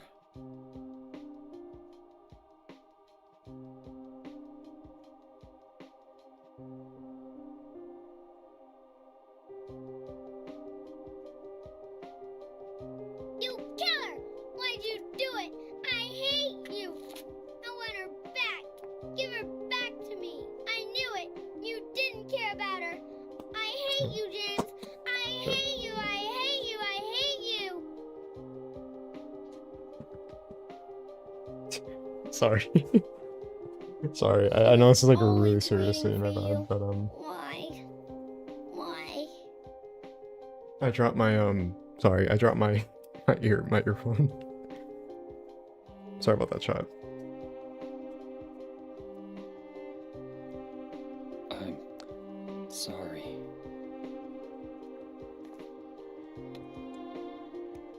The Mary you know isn't here.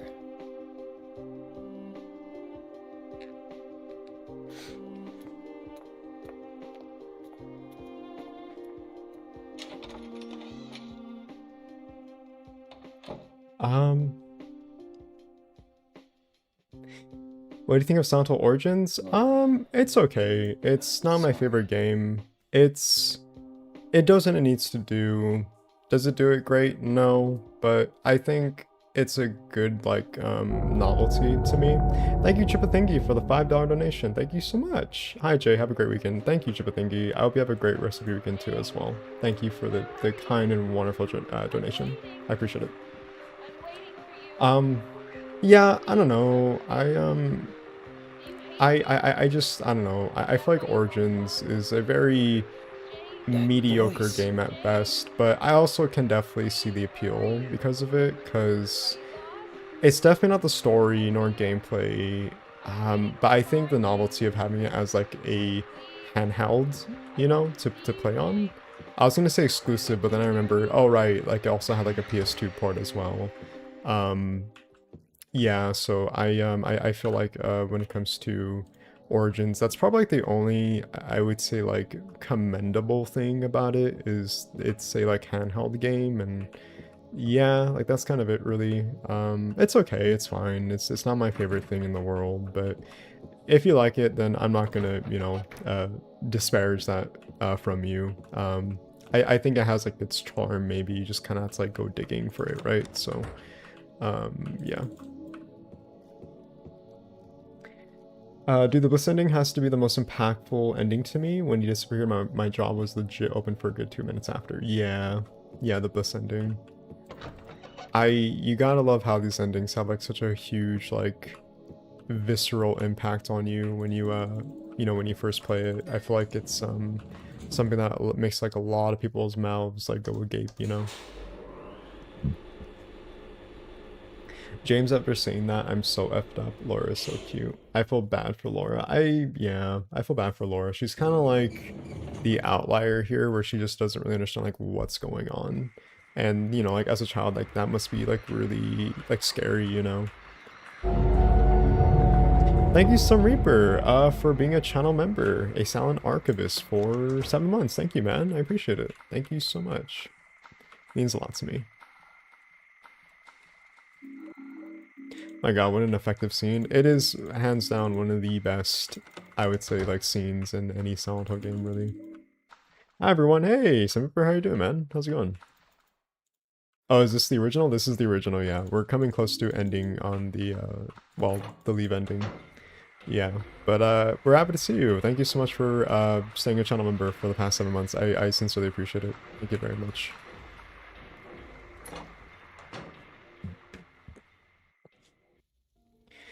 Selfishly to say, but I'm so happy I got to see Yamaoka play this song in San Diego. I don't think that's selfish to say, King Sideburns. I don't think that's selfish to say. I just think you're very passionate about, Akira Yamaoka's works. I mean, hey, I'm happy for you if you're able to, see him in person. That's awesome.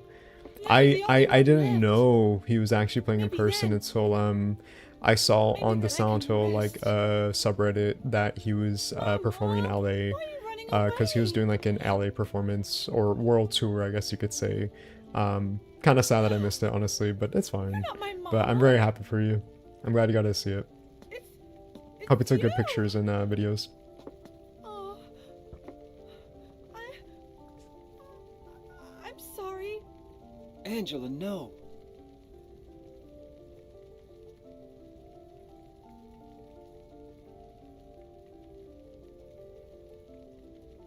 Thank you for saving me. But I wish you hadn't. Even Mama said it. I deserved what happened. No, Angela, that's wrong.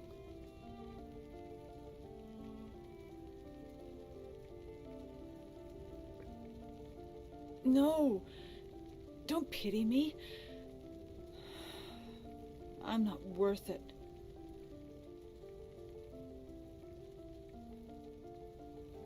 Or maybe you think you can save me. Will you love me?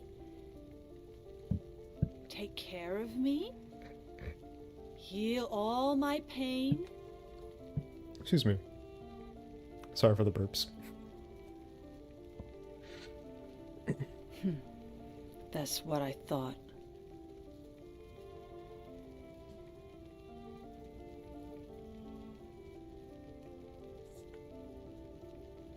James,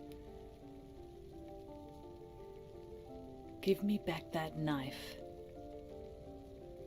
No, I won't. Saving it for yourself? Me?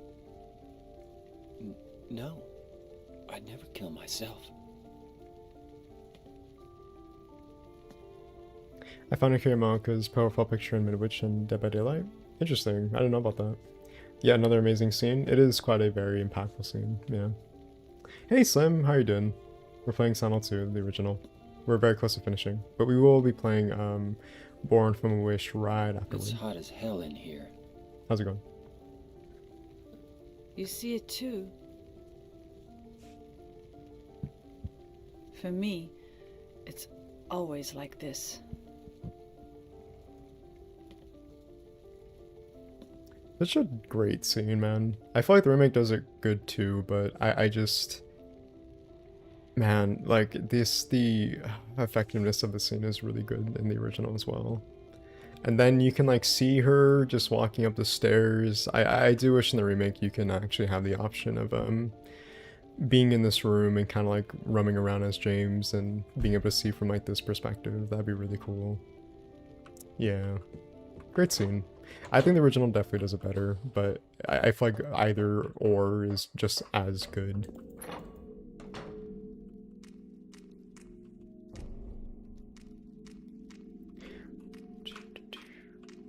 Alright, let's see if I'm gonna take damage in this linear hallway. I hope not. Okay, good. I always take damage here. Been better, low dopamine today, but this game always cheers me up. How about you? How about you? How are you doing? Oh, no worries, Sim. I feel like our dopamine levels are very integral when it comes to our like function, like our functionality, you know. So I feel that. But I'm glad you're doing better. I'm glad you're able to be here today for stream. I'm doing alright. I've been having some like gastrointestinal issues lately. I've been feeling like really horrible with like my stomach. I think because I've been reintroducing rice again, and I think it's just been like hurting my stomach recently. Because I noticed like when I started to eat it, it just really sort of like hurt when it came to like digestion, unfortunately. Yeah, so I've been kind of like having some like, some stomach issues. So I've been just kind of like going back to eating just chicken and like vegetables, and it's kind of it really fish, but I'm okay. I'm hanging in there too, likewise. But I'm glad you're here and you're doing okay. It seems. Let's save. Why am I just? I don't know. I'm just like meandering with my saves. There we go. I like how sarcastic and bitter Angela sounds in the original compared to the remake. Yeah, I like how she sounds really sarcastic and bitter, but it's because she's just being genuine, because she's just been wronged by people in her life that, I think as someone who, not me, this is me speaking on Angela's behalf given her behavior, but I imagine someone who's like a SA survivor and someone who's suffered from abuse, when you have someone who genuinely wants to, help you, you can't help but have like that sort of like, I guess like duality of, kind of, kind of replacing the genuineness with sort of like animosity, because like you've been wronged your whole life. People who you kind of used to like look up to help you completely just, discarded all, that trust and broke it down for like their own selfishness and their just guilty pleasures and, desires really. And I'm talking about Angela's like father and brother, if you know. So to like have that help from James, someone who's like a male who, I wouldn't say like is Angela being like I guess you would say like an incel. I think it's like such a very surface level view, but just because of her like, lack of trust and like just not just men but just people in general, to like, genuinely like be there for her to provide. Because she like objectively has had like such a horrible upbringing in her life, and I think because of trauma and like her like relationship with people, it's really hard to like be able to kind of have that acceptance and to be able to have like that foundation again, because you would have to build that trust with someone and like generally go out of your way to like have that trust with someone who has the best of interest for you. I think James is being genuine there with her when he's like, hey, like I'm here and this isn't the way, but at the same time you kind of think in retrospect like, hey, like James is also someone who is also guilty of like killing his wife, and also for like having this sort of like disassociation and derealization for what he's done.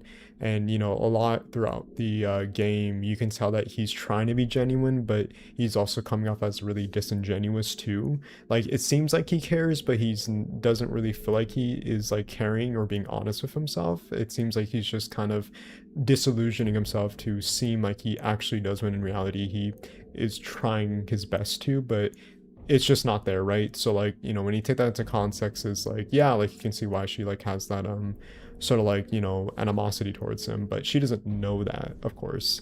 But it's just like the whole like, I guess like broad view of like the whole like interaction they have with each other, and it's just like really like, I guess like sad in retrospect when it comes to Angela's story, and just like James too as well, but in this context is Angela.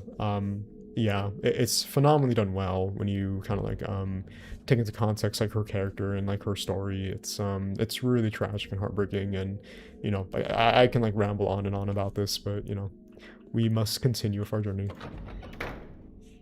Hi Jay, I just want to hop in and say hope your day is going well and have a good stream. Oh, thank you, Waffles. I hope you have a great rest of your day too as well. Thank you for joining the stream. Hope all is well. You can take damage in the hall. You can, because of the mandarins, the little guys under the the fence grating. Alley was way expensive. That's why I went to San Diego instead. $125 opposed to $40.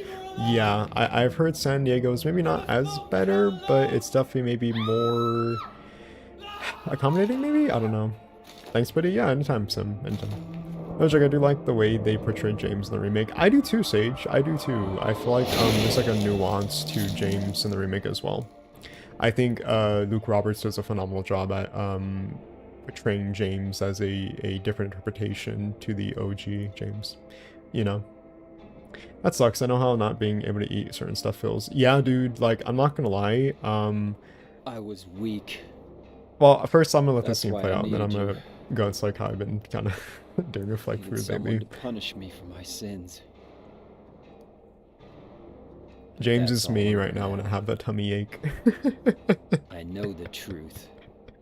Now it's time I to love James, end man. this. Yeah, no, but I feel that, dude. Like, recently I've only been able to stomach like very little food. I've been having like a lot of issues with like digestion lately. I've only been able to eat like very sparingly, and it really sucks because like in retrospect, like the amount of food I'm eating for like the average person is like a baby bird probably like eating like food, you know. And it does kind of make me feel like very like self-conscious a lot of the time, and obviously it's not like deliberately like I'm trying to like, you know, like restrict myself. It's just because due to unfortunate circumstances with like food allergies and food intolerances, I just can't have what most people can have. So like more often than not, like I'm literally just trying to like eat something, you know, like snacking especially, but recently like it's just been like really fucking terrible when it comes to eating food, you know. And I eat like really like healthy food too, ironically. Like I don't eat shitty. I think the only like exception is I've been trying to like reintroduce like spices into like my food like diary or like just diet, like think like sauce, and like, you know, again like spices, but it just does more damage than good, and I've tried so hard to make food like tasty like how you would if like, you know, just like your average meal or whatever. But I just can't, unfortunately. It just, you know, it gives me like a lot of like inflammation and irritation too, and it really fucking sucks, you know. um I recently like been having like instances where like when I finally eat food, it feels like a brick just like digesting inside of my like intestines, and it's the worst like feeling ever. It's horrible, and it's like, damn. It's like, all right then. I don't know. It's been hard, but I just been trying to like make the best of it, you know. Yeah, it really sucks when you have like health issues, and you know, like I think what's even worse is like when people are like on the sideline and like they want to like support and help you. um and you know, like it's good to have that, but you can't help but feel that there's like this sense of like past judgment, you know, especially if you have like, for example, like chronic health issues or just, you know, health issues in general, maybe like an eating disorder, for example. I would say, as hard as it is, I unfortunately have an eating disorder. Not like by choice, it's just because of like my recent, you know, past transgressions of foods and my gastrointestinal health. I've seen like the reactions from people that I'm close to, and you know, like it's definitely like in support and like wanting to make me feel like accommodated, but man, like it really fucking sucks to like have people like make comments like, wow, like you look so skinny, like I can see your veins, and it's like, yeah, I guess you're kind of right. You know, like it definitely like sucks to have that sort of reaction, because obviously like that's not what you want, you know. But I think as human beings, like we're kind of susceptible to like being very like judgy, not because like it's to be like, you know, like, you know, what's it called, like an asshole or something. It's just, you know, by definition we're just like mysterious creatures that are like very observant, right? So, you know, but yeah, it definitely sucks. It really does, but you know, like I don't know. I think like you just kind of have to like take it day by day, really, and just make the best of things, I suppose. And that's kind of it, I guess. I don't know like how else to like frame it. So yeah. But anyways, didn't mean to get a little bit too personal there. Oh man, no joke. I do like the way they preach. Oh, I already read that. Sorry, Sage. That sucks. To know how. Oh, I read that too. Oh my gosh, I'm so behind on the comment section. Apologies, chat. That sucks. To know. Not how being able to eat certain stuff feels. Yeah, I don't trust Angela. Having traumas on one thing, but that CRT did not deserve to die. Poor CRT TV. Did it deserved so much better, right? Yeah. Mary? What do you want, James? This level is brought you hell some on the highest flowers. difficulty. Yeah, Flowers? it definitely What in is. Yeah, damn flowers? it's horrible if you're trying to do like Go melee home only. already. The sound of the Mary, bullets what hitting are you off the metal is so saying? satisfying. I like it too. Disgusting. It's I don't audibly deserve flowers. stimulating when it comes to like Between the the audible disease stim. and the Yeah. drugs. I get Like a LBM. monster. I don't know what that means. I'm What sorry, are you Pain. looking at? When I eat dairy Get the at hell out of night, here. I cannot relate Leave to me people who alone said cereal already. is best eating at I'm no night. use to anyone. Oh man, cereal. I'll be dead soon anyway. Cereal. Oh, dude, I Maybe haven't today. had cereal in like Maybe tomorrow. years. It'd I be used to easier love if they having just cereal. kill me. Yeah, But but I guess the hospital is making a nice profit off me. I've heard They want people to keep me alive. don't have cereal with like Are you still dairy, here? I told interestingly. you to go. Which is fair. I feel like cereal could be like a good snack, I think, in Don't retrospect. come back. Do you guys like Silent Hill Homecoming? I don't like Silent Hill James, Homecoming. It's okay. wait. But definitely not like the game like at the top Don't of my go. list. Yep, you can't explain a broken arm to a healthy person. No, you Don't can't. leave But me like at the alone. same time, I didn't mean what I said. you can't just really have those expectations of people, you know, because Tell me like I'll it's be not like okay. you know their job Tell to me I'm know how not you going to feel, die. unless like there's someone personal to you Oh, and maybe it's like a partner, like a family member. Then yeah, like I do think you know they should understand, but I also do think from like an empathetic standpoint, they shouldn't know how you feel, you know, because that's like the last thing I ever want people to feel is like my pain, you know, like what I have to go through with like my health issues. Like I would feel really fucking terrible if like my partner felt like what I have to go through on a day-to-day basis. You know, like that's like the last thing I would ever want anyone to feel. But I do think at least like when it comes to like accommodating and just like, you know, being like really reassuring, and also just like validating is to have someone be like, yeah, like that sucks, but you know, like I'm sorry to hear that from you, and if there's like anything you need, just like, you know, talk to me about it. And like, you know, like because I genuinely have interest in hearing like, you know, about you and how you feel, because I want to make sure to ensure your safety and that you're able to like, you know, like be able to just be normal. You know, because at the end of the day, I just think, you know, someone just like wants to be normal, and you know, like that's kind of it really. Yeah. I don't like Homecoming. The plot is too predictable and boring for me. It's very Silent Hill 2 coded, and that's where I kind of like feel like, yeah, that's kind of where I draw the line. So, yeah. I thought Downpour was pretty dope too. I think Downpour is okay. It doesn't leave like me like you know, like I guess like invested, but I do think the atmosphere is Mary? good. I feel like that's like the only thing about the game that I like is the atmosphere of Downpour. That's kind of it. LBM is low bowel When movements. will you Oh, I see. ever stop Gotcha. making That's what I that have sound? too. I have very low bowel movements. I Mary's don't dead. have You much, killed her. unfortunately. I have Maria? to drink coffee pretty It's you. consistently to have that, and it But I really don't need sucks. you anymore. But I What? mean, hey, like I feel like a You lot of the must be time you joking. just kind of have to like self-medicate to provide like that But I could be yours. quality of life I'll be improvements here for for you yourself, forever. right? So I mean, hey, like And I'll never yell you at know, you. at the end of the day, Make like you we're just feel trying to like bad. help ourselves, you know, That's what you and wanted.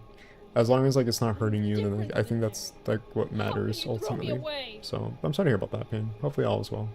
I understand now. My one and It's only time issue to with the end original was this that the action nightmare. difficulty could have been balanced better. Easy normal mode are too No. easy, I and won't hard let is way too frustrating in certain parts. you I agree. deserve to Yeah, die I agree too, with that take. James. Yeah, it's so weird. It's such like a visceral like transition, you know.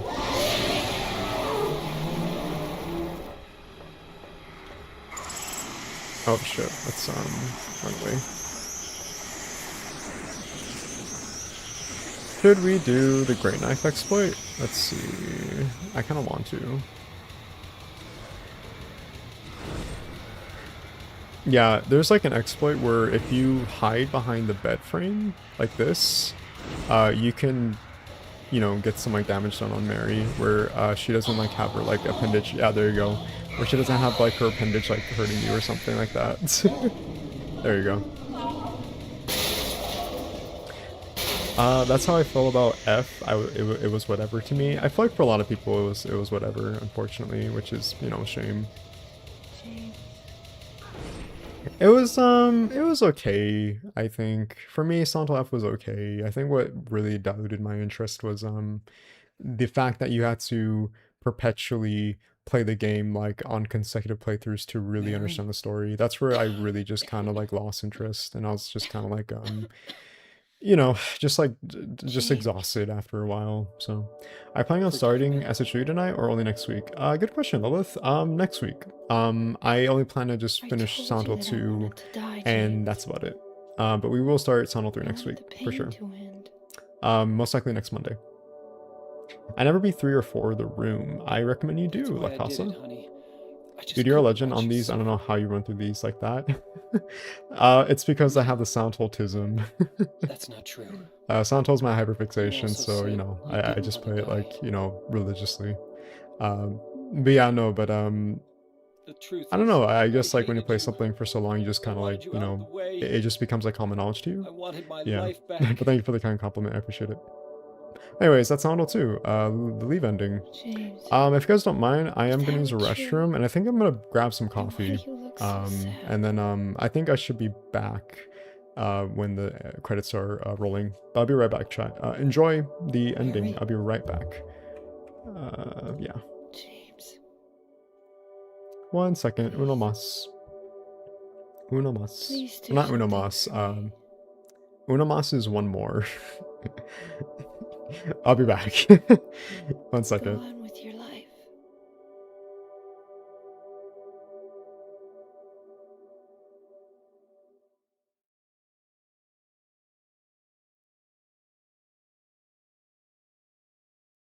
In my restless dreams, I see that town.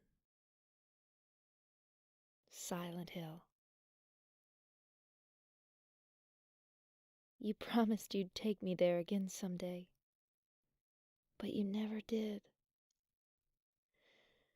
Well, I'm alone there now, in our special place, waiting for you. Waiting for you to come to see me. But you never do. And so I wait, wrapped in my cocoon of pain and loneliness. I know I've done a terrible thing to you. Something you'll never forgive me for. I wish I could change that. But I can't. I feel so pathetic and ugly laying here, waiting for you. Every day I stare up at the cracks in the ceiling, and all I can think about is how unfair it all is. The doctor came today. He told me I could go home for a short stay. It's not that I'm getting better. It's just that this may be my last chance. I think you know what I mean. Even so, I'm glad to be coming home. I've missed you terribly. But I'm afraid, James. I'm afraid you don't really want me to come home. Whenever you come see me, I can tell how hard it is on you. I don't know if you hate me or pity me, or maybe I just disgust you.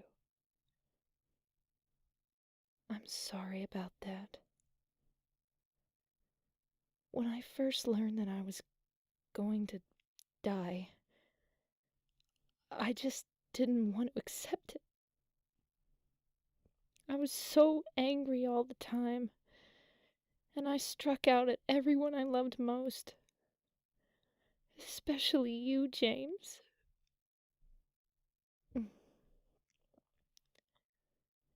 That's why I understand if you do hate me.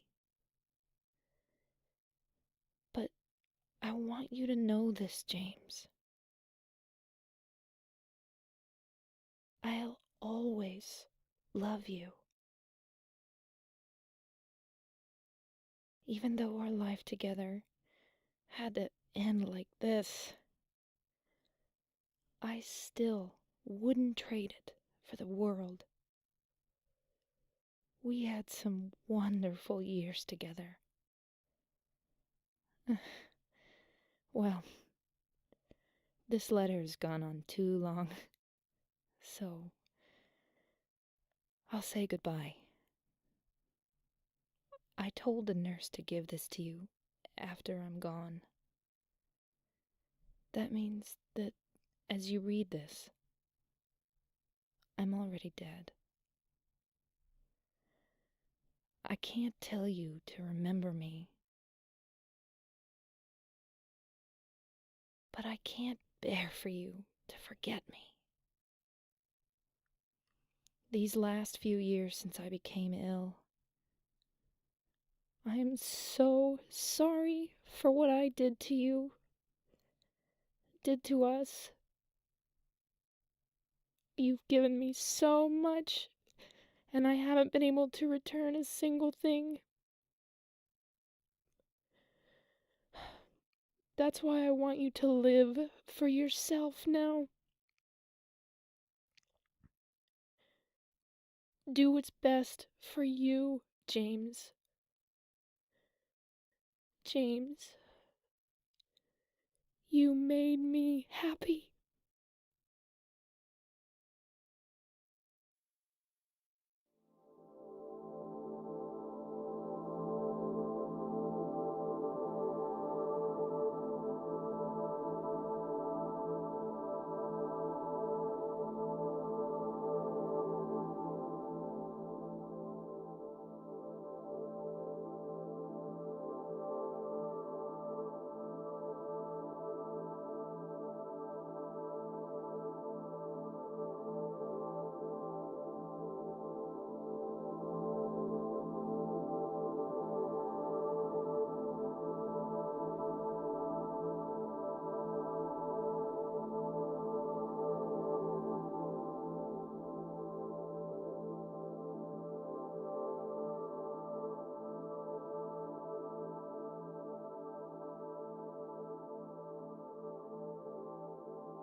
Lo siento. Sorry about that, chat. I was just waiting on the coffee to finish. And I forgot I brought these with me. My earphones. Looks like I came back on time, which is good. Anyways, how are we holding up, chat? How are we doing? We are 2 hours in. Which is not too bad, I think, for stream. Soundtrack is so based. I agree, it is very based. Welcome back, thank you. There we go. There is leave ending. Still my top 5 games ever, absolutely love it. Yeah, me too. Alright, well, there's Silent Hill 2. Alright, let's start Born from a Wish. And I guess we'll just do normal, because why not? When I finally put 2 and 2 together and realized he's sharing with this lady, it blew my mind, lol. It's definitely one of the most, I would say, like, visceral... I don't think just, like, when it comes to, like, Silent Hill games, but just, like, in general. Like, it's such, like, a huge, like, slap to the face when it comes to, that scene with James and, like, him, you know, being revealed as the one, that killed his wife. It's phenomenally well done. And I imagine for the time, it must have been, like, such a visceral reaction from people who played it back then. Yeah. Dick move, bro. Alright, yeah, so Born from a Wish, chat. So this should be really quick. I know this can be beat in like an hour, give or take. I would say if you really want to stress it, then um I don't know. I guess like what is it called? Like 30 minutes, give or take. So yeah, so it shouldn't take too long. It should be very, very quick. Yeah, we'll just go about doing that then. I think it's like one puzzle and you're just kind of like in the mansion the whole entire time. And that's kind of it, really. Nothing more than that, I would say. I think it's the puzzle in Baldwin Mansion or something. Baldwin Mansion, I believe. Yeah. Alrighty. I forgot about this DLC, my bad, but either way, the new stream times work for me. Oh, thank you, Lilith. I'm glad. It seems like more people are able to accommodate with the recent stream time, so I'm really happy to hear about When I that. woke up, I'm all glad it seems to be alone. like working in people's favor. Everyone's gone. Is it because of those monsters? What do I do now?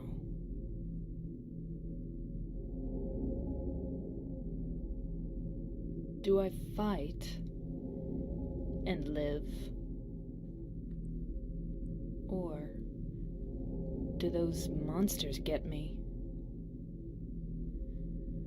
I don't have any reason to go on living. But I'm scared to die. I'm so afraid of pain. Should I run away? I want to find somebody. I don't like being alone.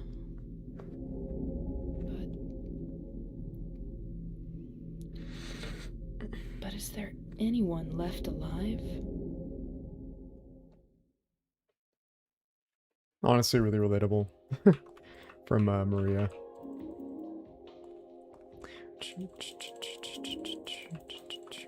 So yes, this is the Fable DLC that everyone was clamoring for the remake to do. That, you know, we expected to happen, but unfortunately never did. And I don't think ever will, unfortunately. Yeah, I think it's a bit sad that we most likely never will get this remake, Born from a Wish, unfortunately. But, I don't know. I think I talked about this last time, right? And how, I just don't think it was a priority for Konami. And so, you know, by proxy, of course, like, if Konami has a say, then, you know, Bloober Team aren't capable, or not capable, I'm sorry, they aren't able to work on, like, a DLC, you know? Yeah. which is a shame because I do think they could have done a lot here. Maybe? I don't know. I definitely think if they made like a Born from Wish DLC, they could have like expanded maybe on the town section, maybe like the, I guess, like journey to Baldwin Manor or Mansion. They could have maybe like added new like sections that James didn't explore, and you get to explore as Maria. I think that would have been really cool and like an incentive to you know, like buy the DLC first and foremost and have like replayability. And yeah, like I feel like they could have like added new like sections in here if like if you know there's like a hypothetical remake of the Born from Wish DLC.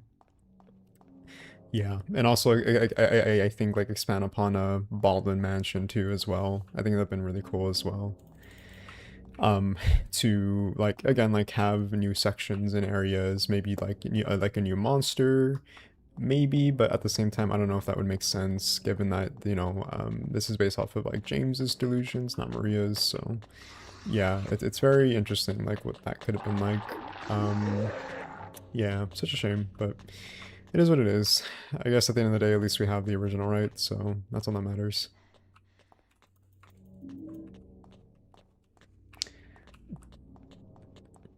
But yeah, how you guys doing? You know, whenever I play this DLC, I always kind of forget you can just like do combat with Maria. I always just kind of forget about that because in the main scenario, she's just kind of useless and doesn't do anything. You know? And it's like, huh, it's kind of weird. Like you're very like capable and confident in your own scenario, and then when James comes along, it's just thrown out the window. Why don't you do a lore video on the Homecoming? You see, that was so I don't blame you, Carmel. That's like a really good question. So I was initially going to do a lore video on Homecoming, and I even like had like a script prepared. I was ready to go about doing that, but then I just kind of lost interest, and I just really became fatigued. And again, this was like a year ago. So this was like, I think back in September, I believe. I just finished the lore video on Origins. But basically, like, I spent much of my time working on a lot of the lore videos because they seemed to be like really popular. But unfortunately, the viewer, what's it called? Retention when it came to the Origins video was abysmal, and it just failed to meet engagement, which really like kind of like upset me a lot. And again, like I don't blame people that wasn't interested in the video with Origins. It's just when it comes to any Silent Hill game post Team Silent, there's just like not a lot of interest there. And so, you know, much of like my content comes from like my interests in what I want to talk about, but it also is coming from a basically like, you know, the need to like pull in like viewership in order to kind of like build on my income, since YouTube is like my full-time job. So, you know, unfortunately because of that viewer retention, which was lacking, unfortunately, and it never like really took off, I just became very like hesitant and just scared to like work on the lore videos for the other games. However, I don't think I'm gonna dismiss it entirely. I just think if I were to do lore videos on Homecoming, Shattered Memories, and Downpour, it would just have to be repurposed into a different like video entirely. It probably would be like a compilation of like those games together, maybe like the rest of the Team Silent Hill games or Team Silent games, or I'm sorry, post Team Silent games. And I probably would do that instead, just so like, you know, people just don't have like Homecoming, but also like Homecoming, Shattered Memories, Downpour, and you know, the latter. But yeah, but apologies if you do really like Homecoming, and we're like looking forward to a video on that. I do sincerely apologize. I initially was gonna work on a lore video for all of them, but when I had that sort of you know, I guess result, it just really deterred me from working on it, and I was like really getting like pretty bad fatigue at the time, so unfortunately I haven't worked on it, but hopefully one day. I do like the lore videos, and I know a lot of people really do like lore when it comes to Silent Hill, and I guess like my videos on it too. Oh, whoa, that was weird. But yeah, hopefully one day when I'm feeling up to it, I can. Hopefully that answers your question. Anyways, we're in the Ballroom Manor, or Mansion. Let's see if we can finish this under an hour. Just out of curiosity. I'll be honest, I've never played Born from a Wish. You know, fair. I never did either until I saw like, you know, like people talking about it. I was like, "Oh, this is a thing?" Huh, interesting. I should try to play it. And yeah, here we are. Yeah, Born from a Wish, as cool as it is, I feel like I could see why maybe Konami didn't warrant like a Open up. full-blown like remake on it, because I do feel like a lot of the time it's kind of Hello? it doesn't really have much substance to go off of, much like the main scenario, you know. And since it's like really short, and also, you know, given the implication side Stop it. scenario, You're there's disturbing like me. not much to work off of that maybe just didn't really give incentive to, I'm gonna assume like Thank as a God. consumer to Finally pay found and purchase somebody. for this DLC, even if maybe it Can you was like open the door? $5, you know. No. I'm just gonna assume like maybe it just wasn't But why? like a worthwhile investment. I don't know. But Is it really that's just like my necessary for take me on to it. answer all these I'm not like serious an questions? insider when it comes to Yes. like, you know, Silent Hill games or Oh, Konami. I didn't know that. I'm just going off of just like speculation. I want to be alone. Other people just Well, if you irritate do, I'll be me. the first to watch it, and I love the Origins video, but Silent Hill 4 was the best. Oh, thank you, Caramel. I appreciate Just want to see the another compliment. human Thank you so face. much. I poured a Do you lot of know what's heart happening in this and town? soul and blood and sweat and tears, metaphorically speaking, into the lore video. So I really Yes, appreciate it. Thank you so I much. know.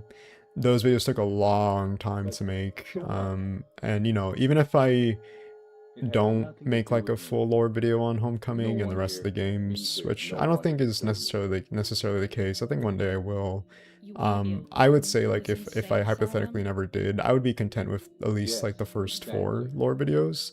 I feel like that is probably some of my best work. At least I hope it is. When it comes to like Silent Hill But story how and can lore. you say that it's I this really do town take a lot that's of insane? pride in those first 4 Perhaps videos. it's So we I'm who are glad you insane. enjoyed it. I hope they release One from a Both Wish of between us. Townfall and SH1 release. Hopeless. You know, that's I think the dream lane, but we'll see. I don't think so, but Are you it would satisfied? be nice one day, you know? Would you leave me alone? My name is Maria. What's your name?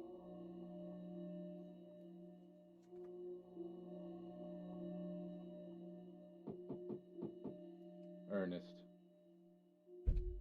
Hemingway? Baldwin. Ernest? I'll be back.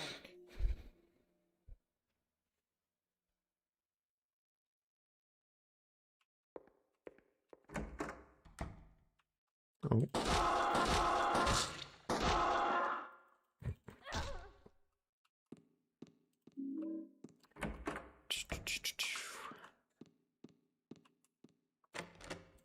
It's locked.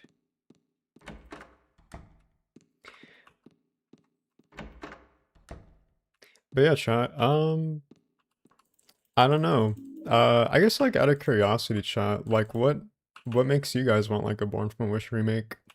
I think people have their reasons and their justifications as to why, but I can't help but feel curious as to like what would be people's like interests in the side scenario. I think like a more generalized maybe like answer is like, oh, because like I like Murray as a character, I want like more Ernest, depth to her.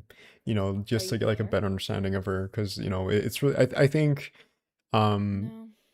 to me, what makes Guess Born from not. Wish really interesting is the idea that Maria is not really just this kind of idealization of what, you know, James perceives what he wants Mary to be, or just like wishing for Mary to be manifested once again post-mortem, you know, after her death, and wishing for Mary.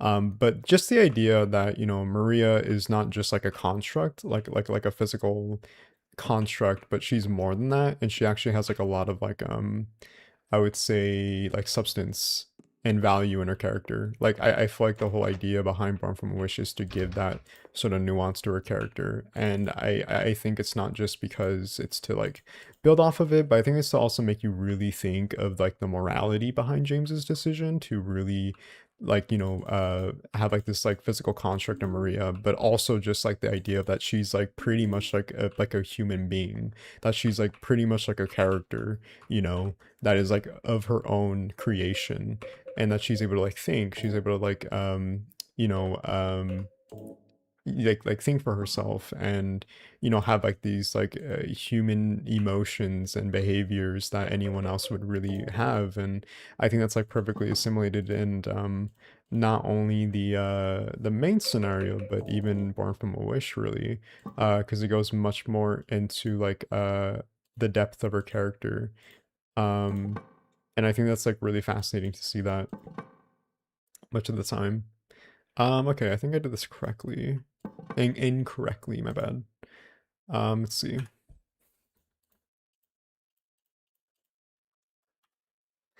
I've done this in a while.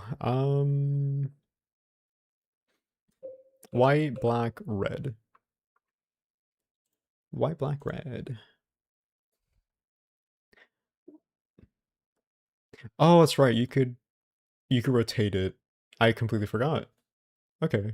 White, black, and then rotate the red board 90 degrees to the left. Gotcha. Okay. Huh. Okay, well, I guess it's been a while.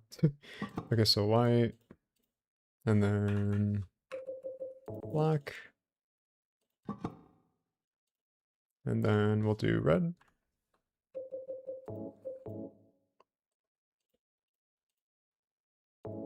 Okay, can we rotate 90 degrees to the left?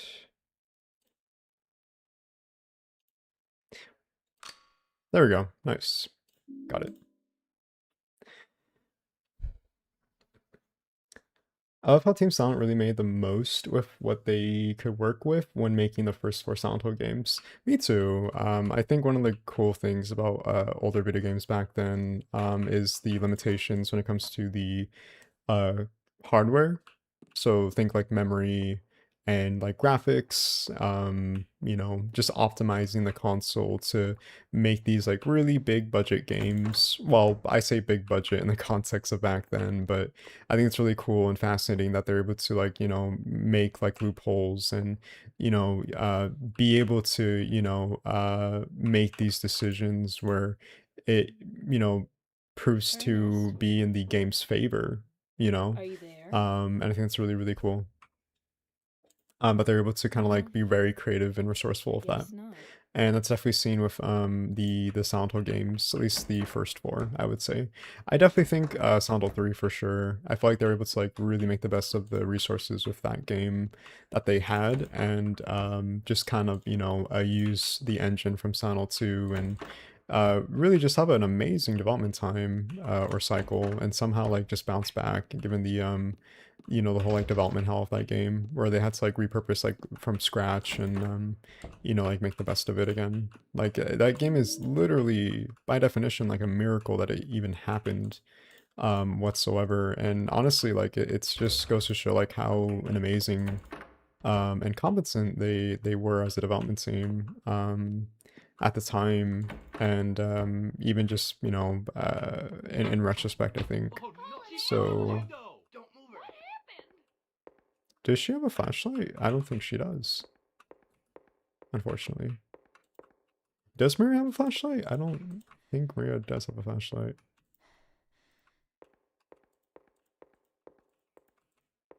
We have to use the lantern, no? Yeah, there you go. Yep, there you go. Exactly, I'm interested in more Maria. I never played the original and find those controls too clunky, so a remake would be great, but they may incorporate the story into a full game instead of a DLC. That's fair. Yeah. I mean, again, I could see why the interest is there and why people may have wanted like a remake of Born from a Wish. So, you know, like you're definitely, I think, not alone in that I think perspective, I would say.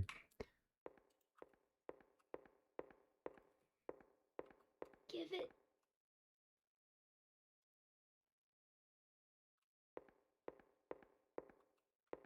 Spooky.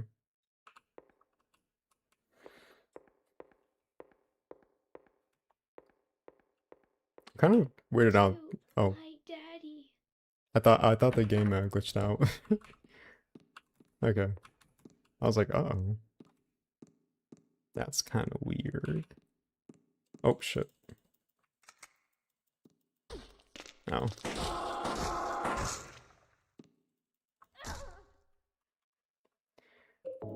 There you go.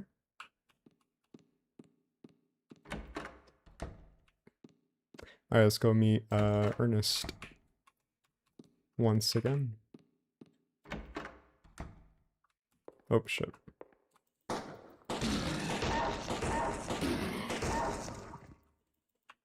Kick. Alright, let's go say hi to Ernest. He's gone. Uh-oh. Actually, hold on 1 second, chat.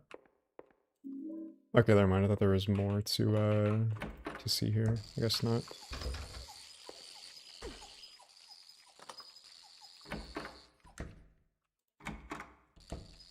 Are those the creepers? Those are the creepers, yeah. Wow, okay, we're just really taking a lot of damage here. Oh my god.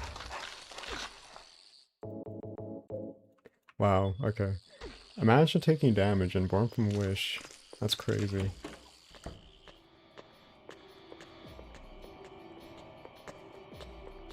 Okay, I remember this part too.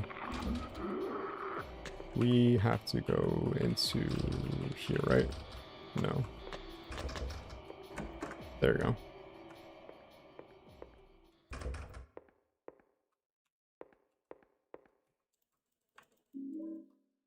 Yeah, see, I feel like if there was a remake of this game, it would have been really cool to visit the mansion and just like have all these like rooms to explore and just everything to see. Just been, it would have been really, really cool.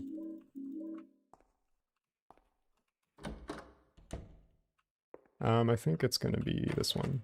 Oh, it's locked, okay.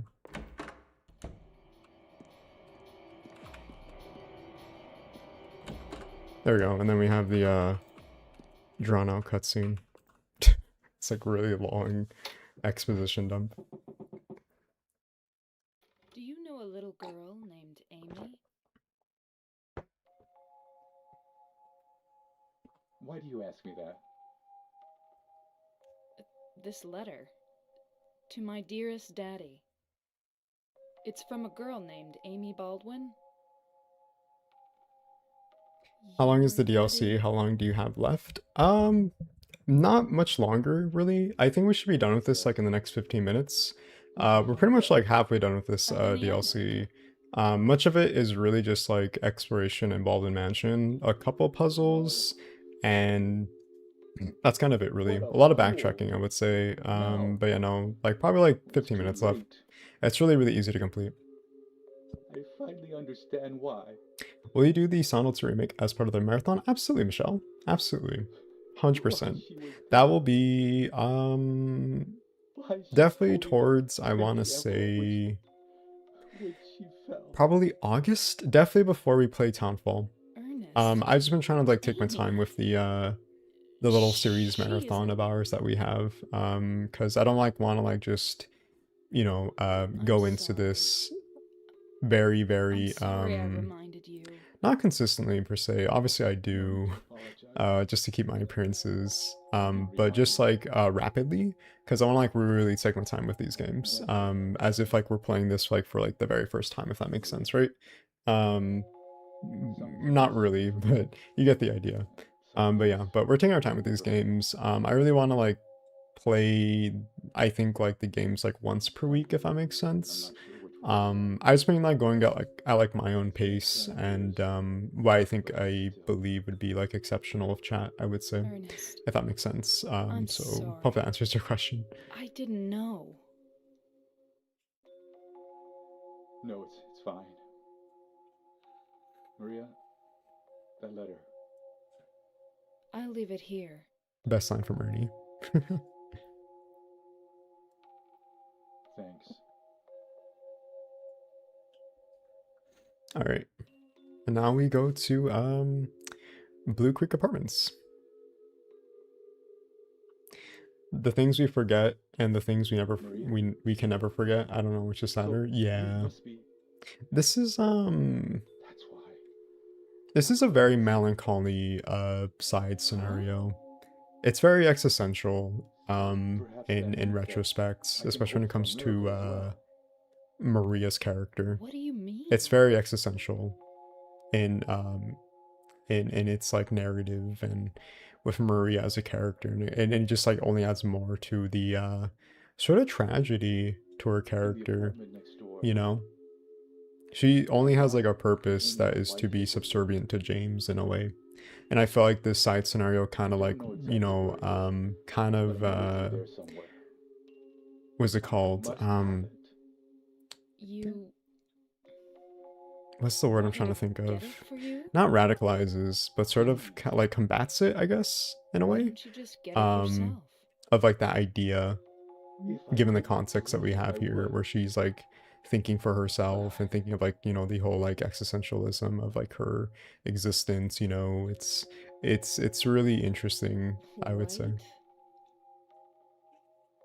I'll open the stairway door.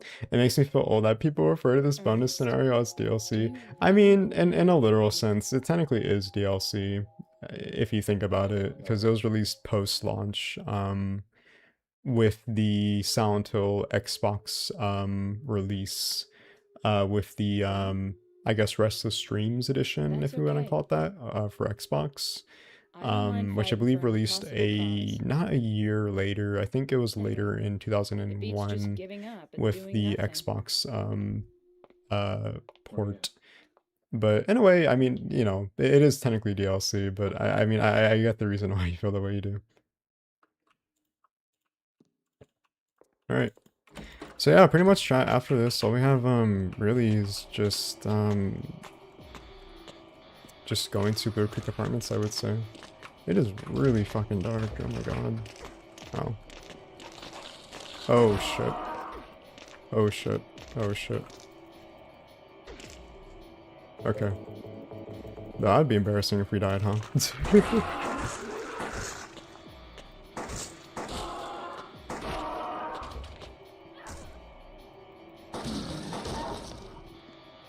Yeah, I feel like it's really easy to maybe get damage done here, if you aren't like careful enough when it comes to like knowing like where to go. It is really, really dark. Jesus Christ. Okay, this is where we came from. I could have sworn.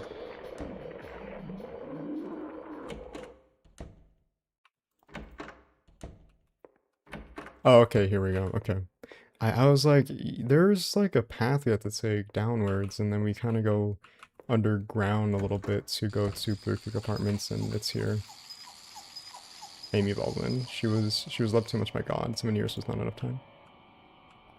That one Xbox showcase which had Red Butterfly that turned out to be COD. Oh man, I actually remember that. I think we streamed that one, right? I think it was Summer Games Fest maybe, or PlayStation Showcase. Yeah, I remember when we streamed that, and everyone was so disappointed. It was hilarious. Wait, what? Did I miss something? How are you playing as Maria? Oh, this is a side scenario on Silent Hill 2, called Born from a Wish. It is available upon starting the game. Stand back, woman with a 10 shooter here. Yeah.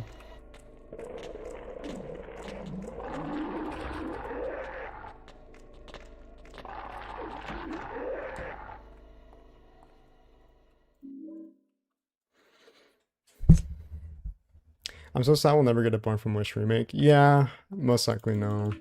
I think it's time to let that go. I think it's time to rip off the band-aid and just, you know, see it as it is, that we're never gonna probably get one, you know. Which god? Big G or Cult God? What do you mean god? Torshik? Hopefully I didn't mispronounce her name. Apologies if I did. God? Born from Wish, my beloved. Yeah. Torn from a fish, torn from a fish. Oh, I just came back. I had breakfast. Ooh, nice. What'd you have for breakfast, Payne?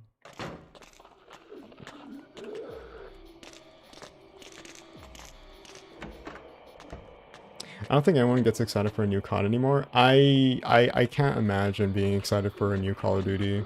I don't understand how a Call of Duty fan would be so excited for the same repetitious, just gameplay cycle, story, and that's pretty much it. Like, I don't understand how you could be any more excited for a Call of Duty when it's just the same recycled, you know, formula, like every single year.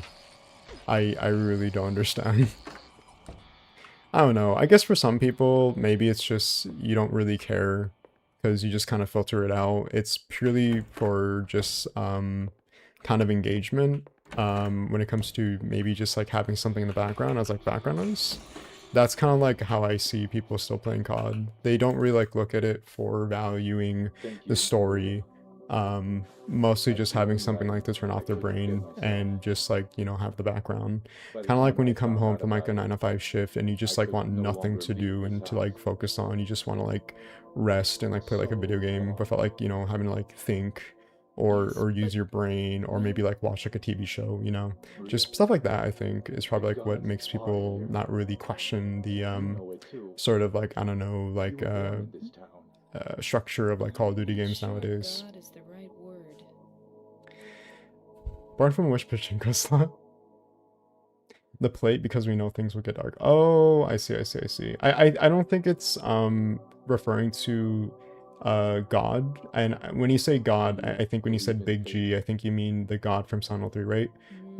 Or the cult god, like the Incubus. I don't think it's referring to that specifically. I just think it means more so the God from like, you know, Christian mythology, I would say. You know, just like the whole notion of God itself, I would say. That I think that's what the game was referring to, in like in a generalized sense. Overnight oats, ooh, nice. Overnight oats is really good.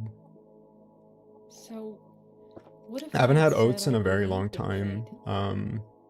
Yeah, I've had oats in a very long time. I think He's a bad man. gosh, I think like, James. I don't know, like since maybe like March, I think, ever since I had to restrict myself from eating carbs due to my yeast infection, unfortunately. It's been a while. I used to love having oats. It feels weird not having them anymore. But I don't know, I guess I just kind of got used to it, maybe. Yes. Who still gets new COD? Question mark? I don't get it. I just think people who really don't really value like maybe like narrative or like gameplay and just are I think susceptible and complicit and just have like the same gameplay formula over and over again. But then again, like I don't know if I'm in the position to say that about COD because I haven't played COD in like over 10 years. I think since Anyway, I don't know, like that's Black just Ops what 2, you I think. think. Black Ops You don't 3. really So I know think anything. like what, 11 years ago? That's fine. So I mean like, you know, for what I know, like, you know, Okay. I can't have a say, but it really just kind of comes down to like the same formula, but just kind of like changed a little bit, you know? Just like it's like, you know, the meme where you are like, you know, you copy off someone's work and it's like, you know, they're like they say like, oh, like I won't copy completely, and then they do copy completely, and you know. Yeah. Tea or coffee? I'm having coffee, Fabian. Usually I don't have coffee around 5 p.m., but I've been having some like stomach issues lately, so I thought maybe it would help, maybe. I don't know. Yeah, usually I have coffee in the morning, but yeah, I don't know. I just feel like having it right now. I don't feel like having coffee today. I'm going to stick to drinking water. I mean, hey, that's good. I think sticking to drinking water is a good alternative, Pain. It's good to be hydrated. I think lately I've been really dehydrated maybe, so that's probably why my stomach has been hurting a lot lately. I don't know. I get mixed feelings about the scenario, but man, the stuff here expand the rebirth ending. Dead is better, James. Dead is better. To sanitize, it's no longer COD. It's pretty much Fortnite with someone from FanficNet running a multiversal battle royale with everyone. The camping stores can't be taken any seriously either. Wow, that's one way to summarize it, I guess. Yeah. Like how the Hunt Down the Freeman director managed to get a job working on COD Mobile for half a decade. Wow, really? I did not know about that. I didn't know the what creator or director for Hunt Down the Freeman got a job at Call of Duty. That seems like interesting.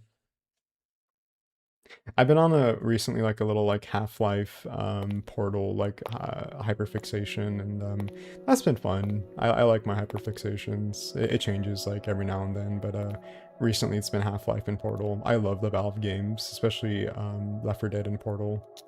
Those are like my, I think, big like Valve games that I have interest in. More so Left 4 Dead, but definitely both Portal and Left 4 Dead. It's been fun to kind of like reminisce about that lately. As long as you alter your coffee with water as well. Yeah, for sure. I think if you have coffee, it's good to like, you know, drink water immediately right after.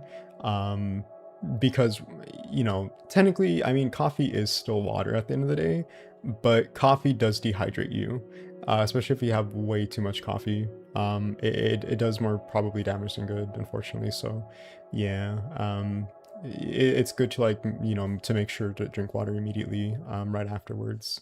At least that's what my urologist told me, to just like, if you have coffee, just drink water like immediately afterwards. So, yeah. Coffee doesn't keep me awake anymore. I just really like the taste of it. I have coffee black. Yeah, I have my coffee black, and I always have.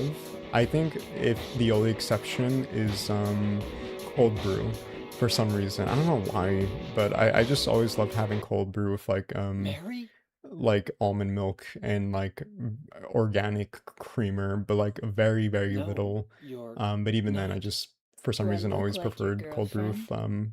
you know, like kind of like a almond milk and My creamer for some name reason. is But when Maria. it comes to like just standard hot coffee, I've always had it black. I guess because my dad grew me up on just standard black coffee, or maybe I just kind of like imitated my dad, you know. Yeah,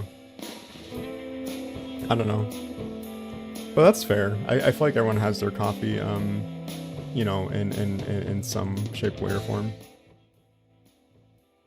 I'm gonna lower down the music just a little bit, chat, if that's okay.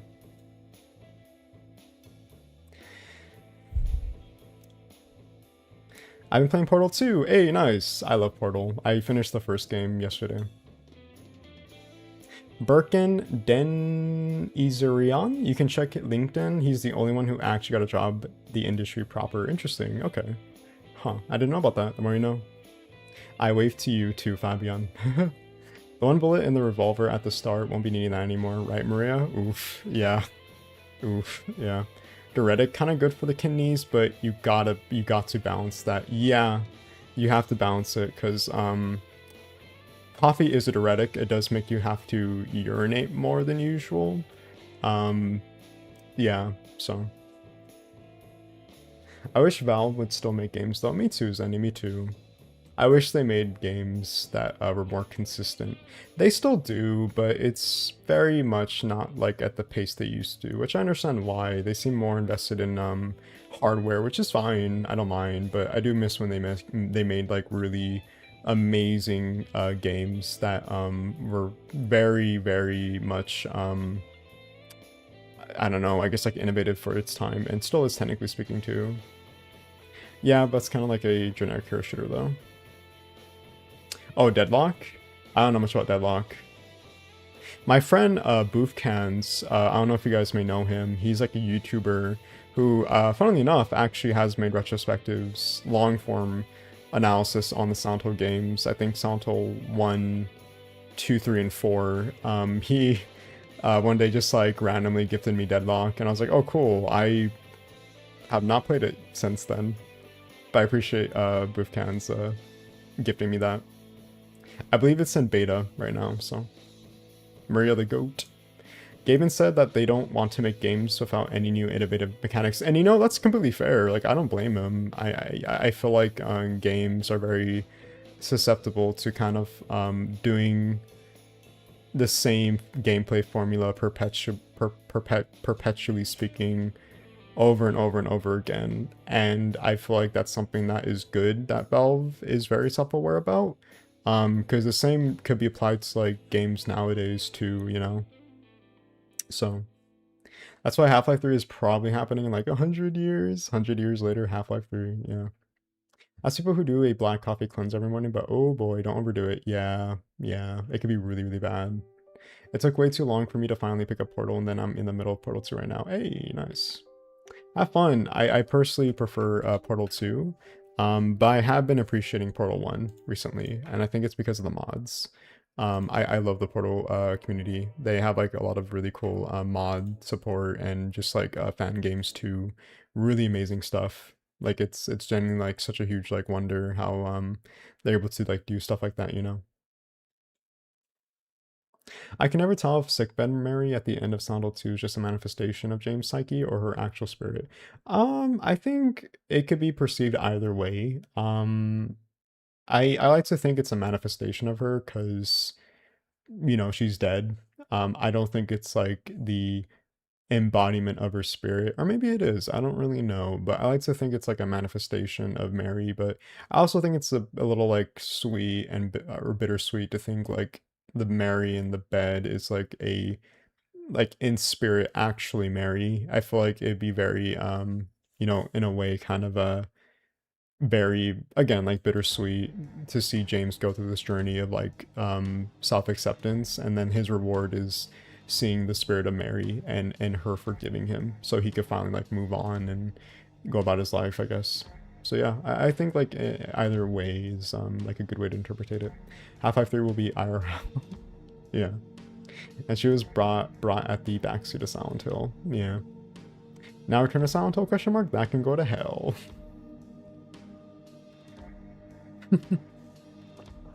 You know, it's funny, I still have not seen Return to Silent Hill. Still haven't seen it yet. I guess I've been kind of waiting on it coming to streaming platforms, but really, like, I just have not had any interest in it, so, yeah. I will watch it one day. Eventually. Maybe a year from now. I don't know. James, did you know your ex-girlfriend's full name? Mary Maria Angela Laura Crane? I have heard about that. That is such a weird creative decision to make. Yeah. I guess the reason why is because the actress who plays as Mary Maria and for some reason Angela, I guess is to make sense, at least in universe. I guess, but that's so weird. I don't know. What? Pain exclaims in high caps. Yeah, I thought so too, because her sickness is more volatile depending on the ending. She's a lot more sick in the in-water ending. Yeah, for sure. Don't watch Return to Silent Hill. I eventually will, and I might actually make like a review on all the movies one day. I know people have asked me before. Personally, I don't have much interest, but maybe my mind might change when I actually go about maybe watching them, and if I have something that's like worth a value to talk about when it comes to those movies, then excuse me, for sure. It's funny because I remember when Return to Silent Hill was dropping in theaters, I was genuinely interested because one, I never watched a Silent Hill movie in theaters, so that was like my closest to ever doing that, because you know, back in the day with Silent Hill, 2006, the movie, and I guess also Silent Hill Revelation from 2012, I wasn't able to watch those movies because, for one, I was born in 2001, the year Silent Hill 2 came out, funnily enough. So obviously as a little kid, like, I'm not going to see that. My parents were not going to take me to see that, obviously. So, you know, for me, it would have been like a visceral experience to see a Silent Hill movie in theaters, and I kind of lament not being able to do that. Kind of sad that I wasn't able to, but in retrospect, like I think like I would have probably just only did it for the, I think, experience, not because I was invested in the movie, you know? And I think likewise, probably a lot of people too that are Silent Hill fans or something like that, so. Yep. Gon's had 20 years of Silent Hill 2 essay videos that explain everything, and he still screws it up. That's the thing, though. I think Christoph Gans, as much as he likes to portray himself as someone that is, you know, kind of like changed by Silent Hill's like story and, you know, emotional, like, I guess like storytelling and its themes and its very human characters, as much as he tries to portray that. I don't think he really does, because if he did, then obviously we wouldn't have had the byproduct that is the movies he made trying to adapt those games. So I think he's just being very disingenuous and not being truthful at all. But you are right, like he had a long time to go about doing that, but I just think it was merely for the sake of like theatrics and marketing, you know. Like I would even say, like, if someone else were to make the Silent Hill games into movies, I feel like a fan could do better, and I think that's been seen before too, which is ironic in retrospect. But yeah, it is a shame though, because I would have loved to see like a good adaptation, given the recent whole you know, adaptations of video games nowadays for like film and television, you know. But is what it is. I haven't seen that movie either. He combined every insane fan theory into a single ending. Those fans had secondhand embarrassment from it. And there's just Eddie for like 2 minutes. Apparently so, I guess. I got pissed off from watching Return to Silent Hill. Trust you would not enjoy it. I imagine I would not enjoy it, yeah, no. They just did an auction of the Return to Silent Hill props a month ago. Probably to recoup losses, because the movie really underperformed terribly, which is a achievement in itself, considering Silent Hill Revelation was really bad. The fact that it underperformed more than that movie is a just an achievement in itself. Like I said, like that's astonishing. Yeah, I don't know. I didn't even understand the first game he made to listen to an evil little girl. Again, because he most likely just didn't understand the source material, or maybe he wanted to portray something differently with like his interpretation, which is not a bad thing, inherently speaking. A lot of video game adaptations do cover much from the source material, but they usually derive from it. Not too much, but it's to give its own interpretation and tell its story, which more often than not is, you know, a toss-up. Either it's good or bad. In this context, it was bad, so. Don't let Gans make another Silent Hill movie ever. For some reason, they just keep letting him. I don't know why. I cannot tell you for the life of me. He's making Fatal Frame? Oof. Yeah, he doesn't understand Silent Hill outside of aesthetics. It seems that is the case for some reason. I don't know why. His movie influenced Origins and Homecoming. It was yeah. Also, Revelation had like I think a cameo. I think it's like Travis Grady.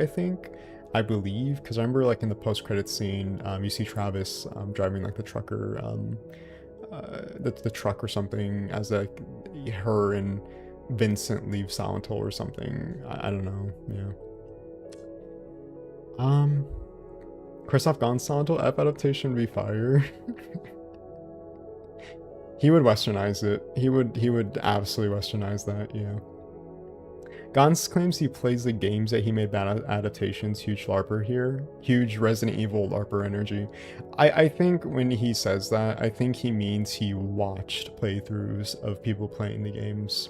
That's what I think he's referring to, that he watched people who made like playthroughs play the games. I like to think he maybe like watched a playthrough from like Nub Zombie and he just like took that as like, you know, as like a basis and was like, all right, sure, like I understand, I guess, and just went off of that, or maybe like watched like a story summary or something, or analysis. I don't know.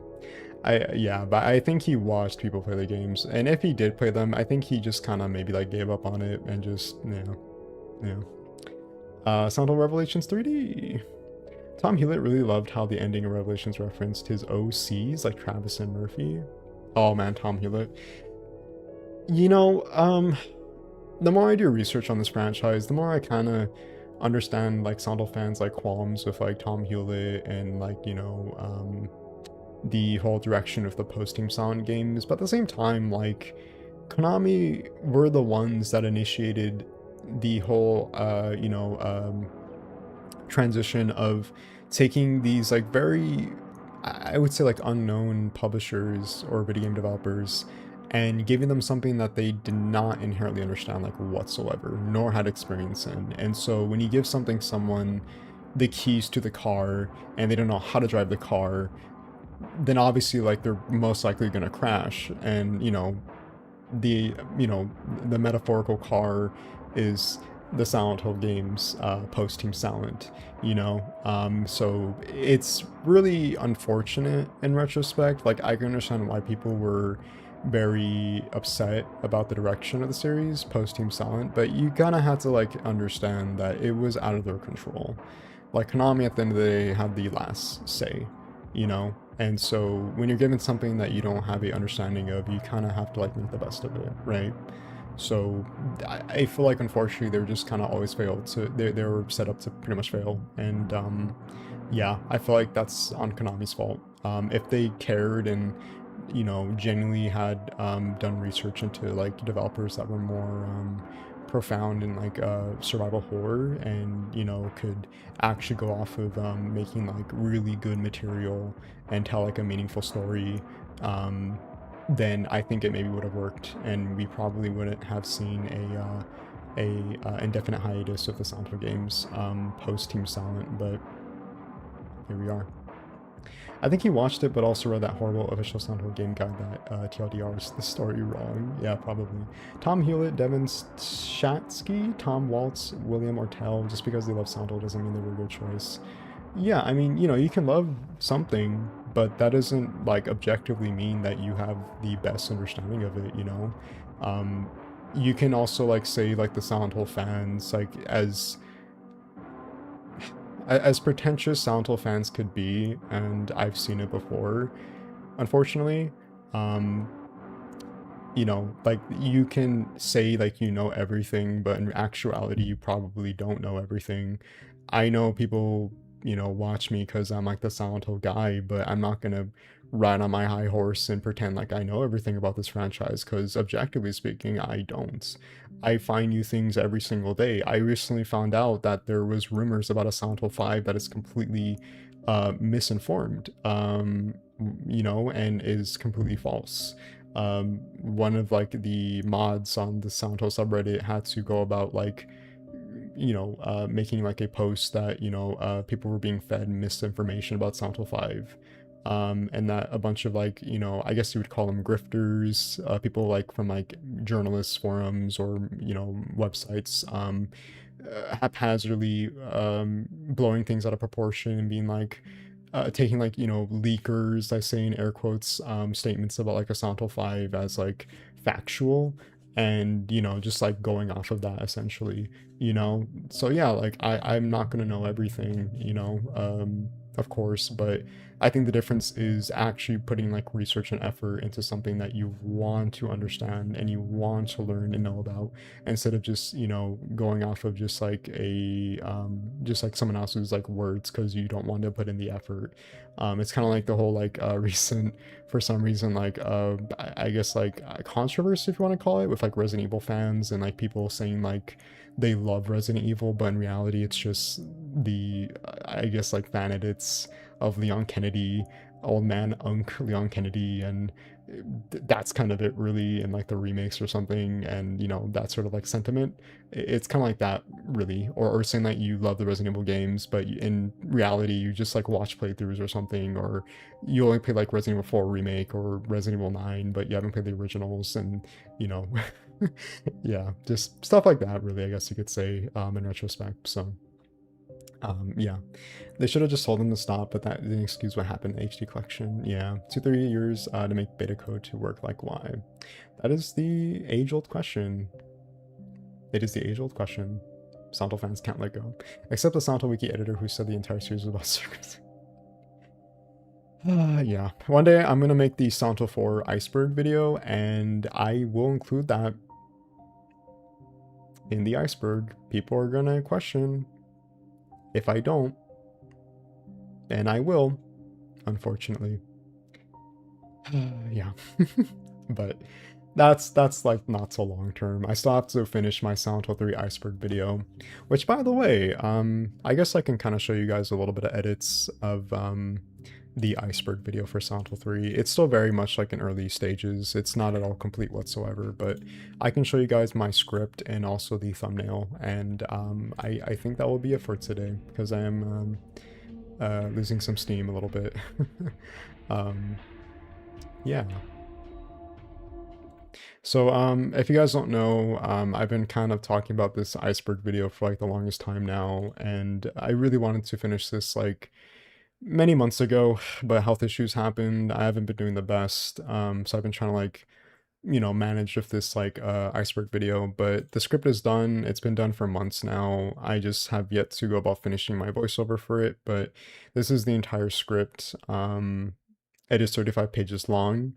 I think this is more longer than the Silent Hill 2 Iceberg Explained video.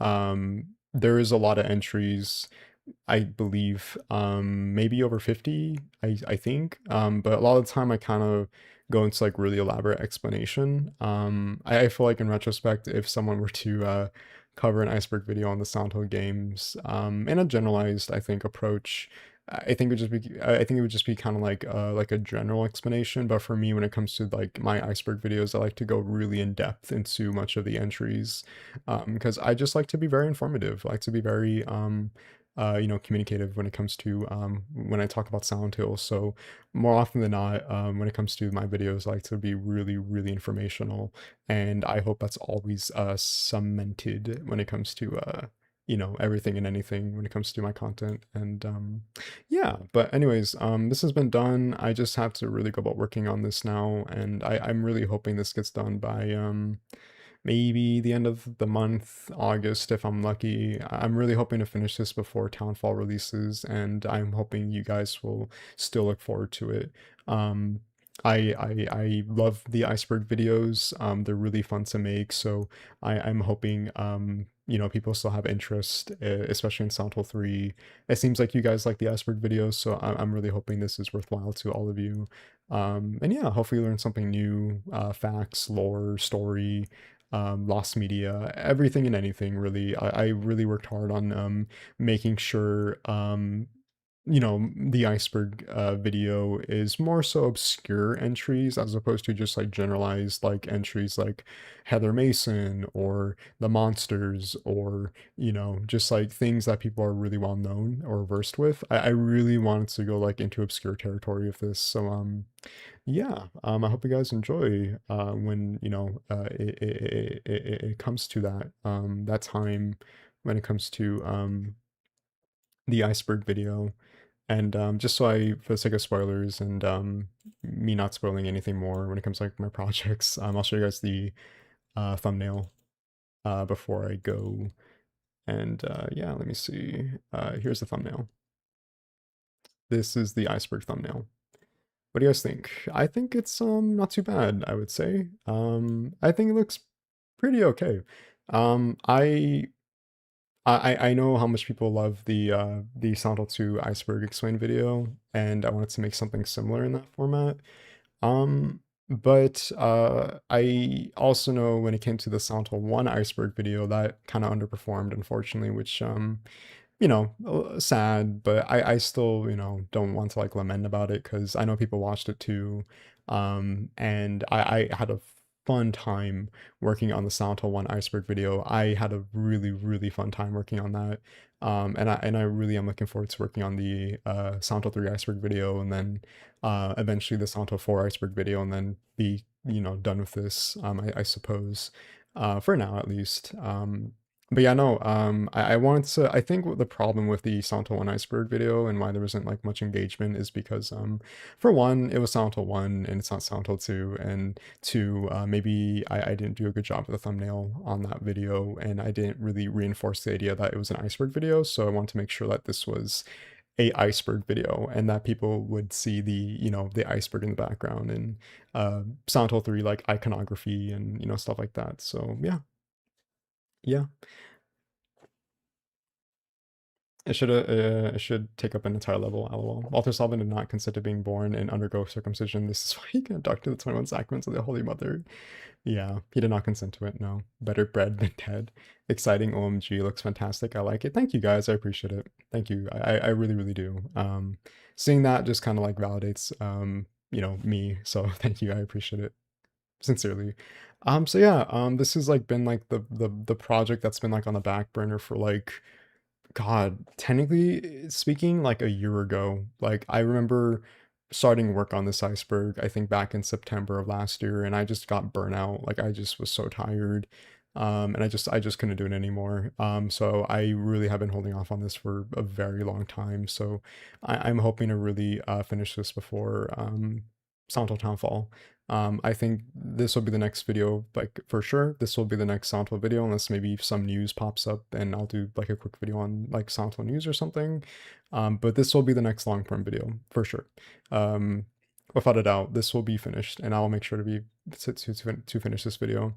And then I think I might finish the Iceberg series, so Silent Hill 4, by the end of the year, and then we'll see what happens next. But anyways, chat, that is gonna be me. I feel like I've overstayed my welcome. And yeah, I thank you guys so much for tuning in today for Silent Hill 2. I had a really fun time today. I'm glad we got to finish it on stream. I was gonna expect this to be like a shorter stream, which is okay. I feel like nowadays I can only do like 2 to 3 hour streams, so like that's perfectly fine for me, and hopefully that's enough to substitute for your guys' needs if you guys do enjoy streams as well. But yeah, I've been enjoying the new stream schedule. I hope Mondays, Wednesdays, and Fridays every week is something that you guys look forward to at 3 p.m. Pacific Standard Time. I think it's definitely been in favor for a lot of people who are tuning in around the world and different, respective regions. So yeah, I hope you guys look forward to more of the series marathon. We will be continuing Silent Hill 3 next Monday. That is the plan, and I don't know if we'll I don't think we'll finish it on Monday, but we will definitely, I think, use Monday or Wednesday or Friday, whichever day I'm feeling, vice versa, to stream Silent Hill 3 next week. But we will be doing that next week, and then, same idea, Silent Hill 4, Origins, Homecoming, Shattered Memories, Downpour. Yeah. But thank you guys once again. I always enjoy your guys' company. You guys honestly really make my day. Much of the time when it comes to social interactivity, it's through streaming or the Discord server. So, thank you guys for being just such an amazing, great, like-minded, group of people when it comes to our community. You guys are the best. So thank you so much for just supporting me and just my hyperfixation with Silent Hill and giving me this opportunity. Sincerely, thank you. So yeah, I hope you guys have a great rest of your day and great rest of your weekend too. My Hungry Dreams, I see that joint, Happy Burger, you promised me you'd take me there, but you never did. Gotta get your Happy Burgers over the weekend. Torshek. Claudia looks like she needs a Happy Burger meal, yeah. See you, Jay, have a good rest of your night. Thank you, Zenny, have a good rest of your night too. I can't wait, I will see you, Jay, take care. Thank you, Salarin, take care as well. And I hope you feel better. Hopefully you were able to recover over the weekend. Don't dream of guilt monsters. I shall be there to lurk. Thank you, Lilith. I love our lurkers as well. You guys are awesome too. But yeah, before I go, chat, last time I failed to kind of give you my socials for people who are maybe new here or not, whichever. I don't know why I just, had issues with that last time. But yeah, before we go, if you guys want to follow me and see what I'm up to when it comes to socials, please feel free to join me and follow me at these specific links when it comes to just, I guess, everything and anything. So if you guys want to join our Discord server, here is our Discord server. It's called Silent Haven. a bunch of Silent Hill fans there, survival horror fans, people just chilling and hanging out with other people. You know, just really cool, like-minded individuals that just want to have a good time and chill and hang out. And yeah, that's completely, you know, free to join. We love to see new people and chat and, you know, just talk about our interests and what have you. Here's my coffee account if you want to leave a donation. Been having some like really rough times of like medical debt and trying to like pay that off, unfortunately, given my circumstances of my health issues. So any support helps in many ways more than one. But if not, that's okay. Watching the videos helps too. That's what really helps, comes a long way with keeping the channel afloat and allowing me to do this, what I love and what I'm passionate about. Here's a channel membership. You may have seen that previously throughout the stream. This is essentially like $1 a month. Nothing too crazy, nothing like exclusive, just the channel emotes. It's really just like an optional thing if you want to do more than support by watching the videos. And yeah, so there's that. And then finally, subscribe to the channel.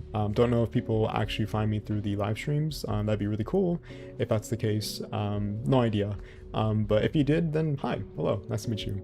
Hopefully you tune in for more live streams in the future and also the videos as well.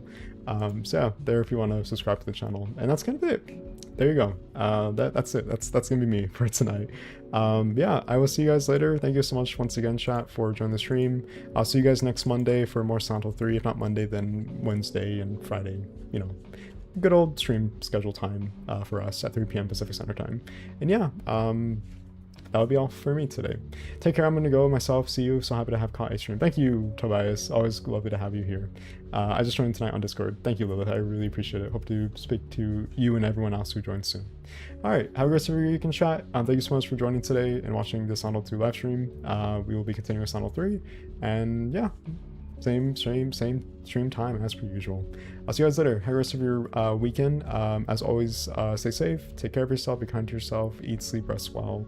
And take your time, chat. Take your time. It's all we can do, and you know that is more than enough. Thank you guys so much for watching and tuning in. Thank you so much for all the donations and channel members. And yeah, that'll be all. See you guys later. Have a good rest of your weekend. Love y'all. Take care, and bye-bye. See you soon. See you soon. Have a good night, Lilith. And take care, Solomon. See you later, guys. Love y'all. Bye-bye.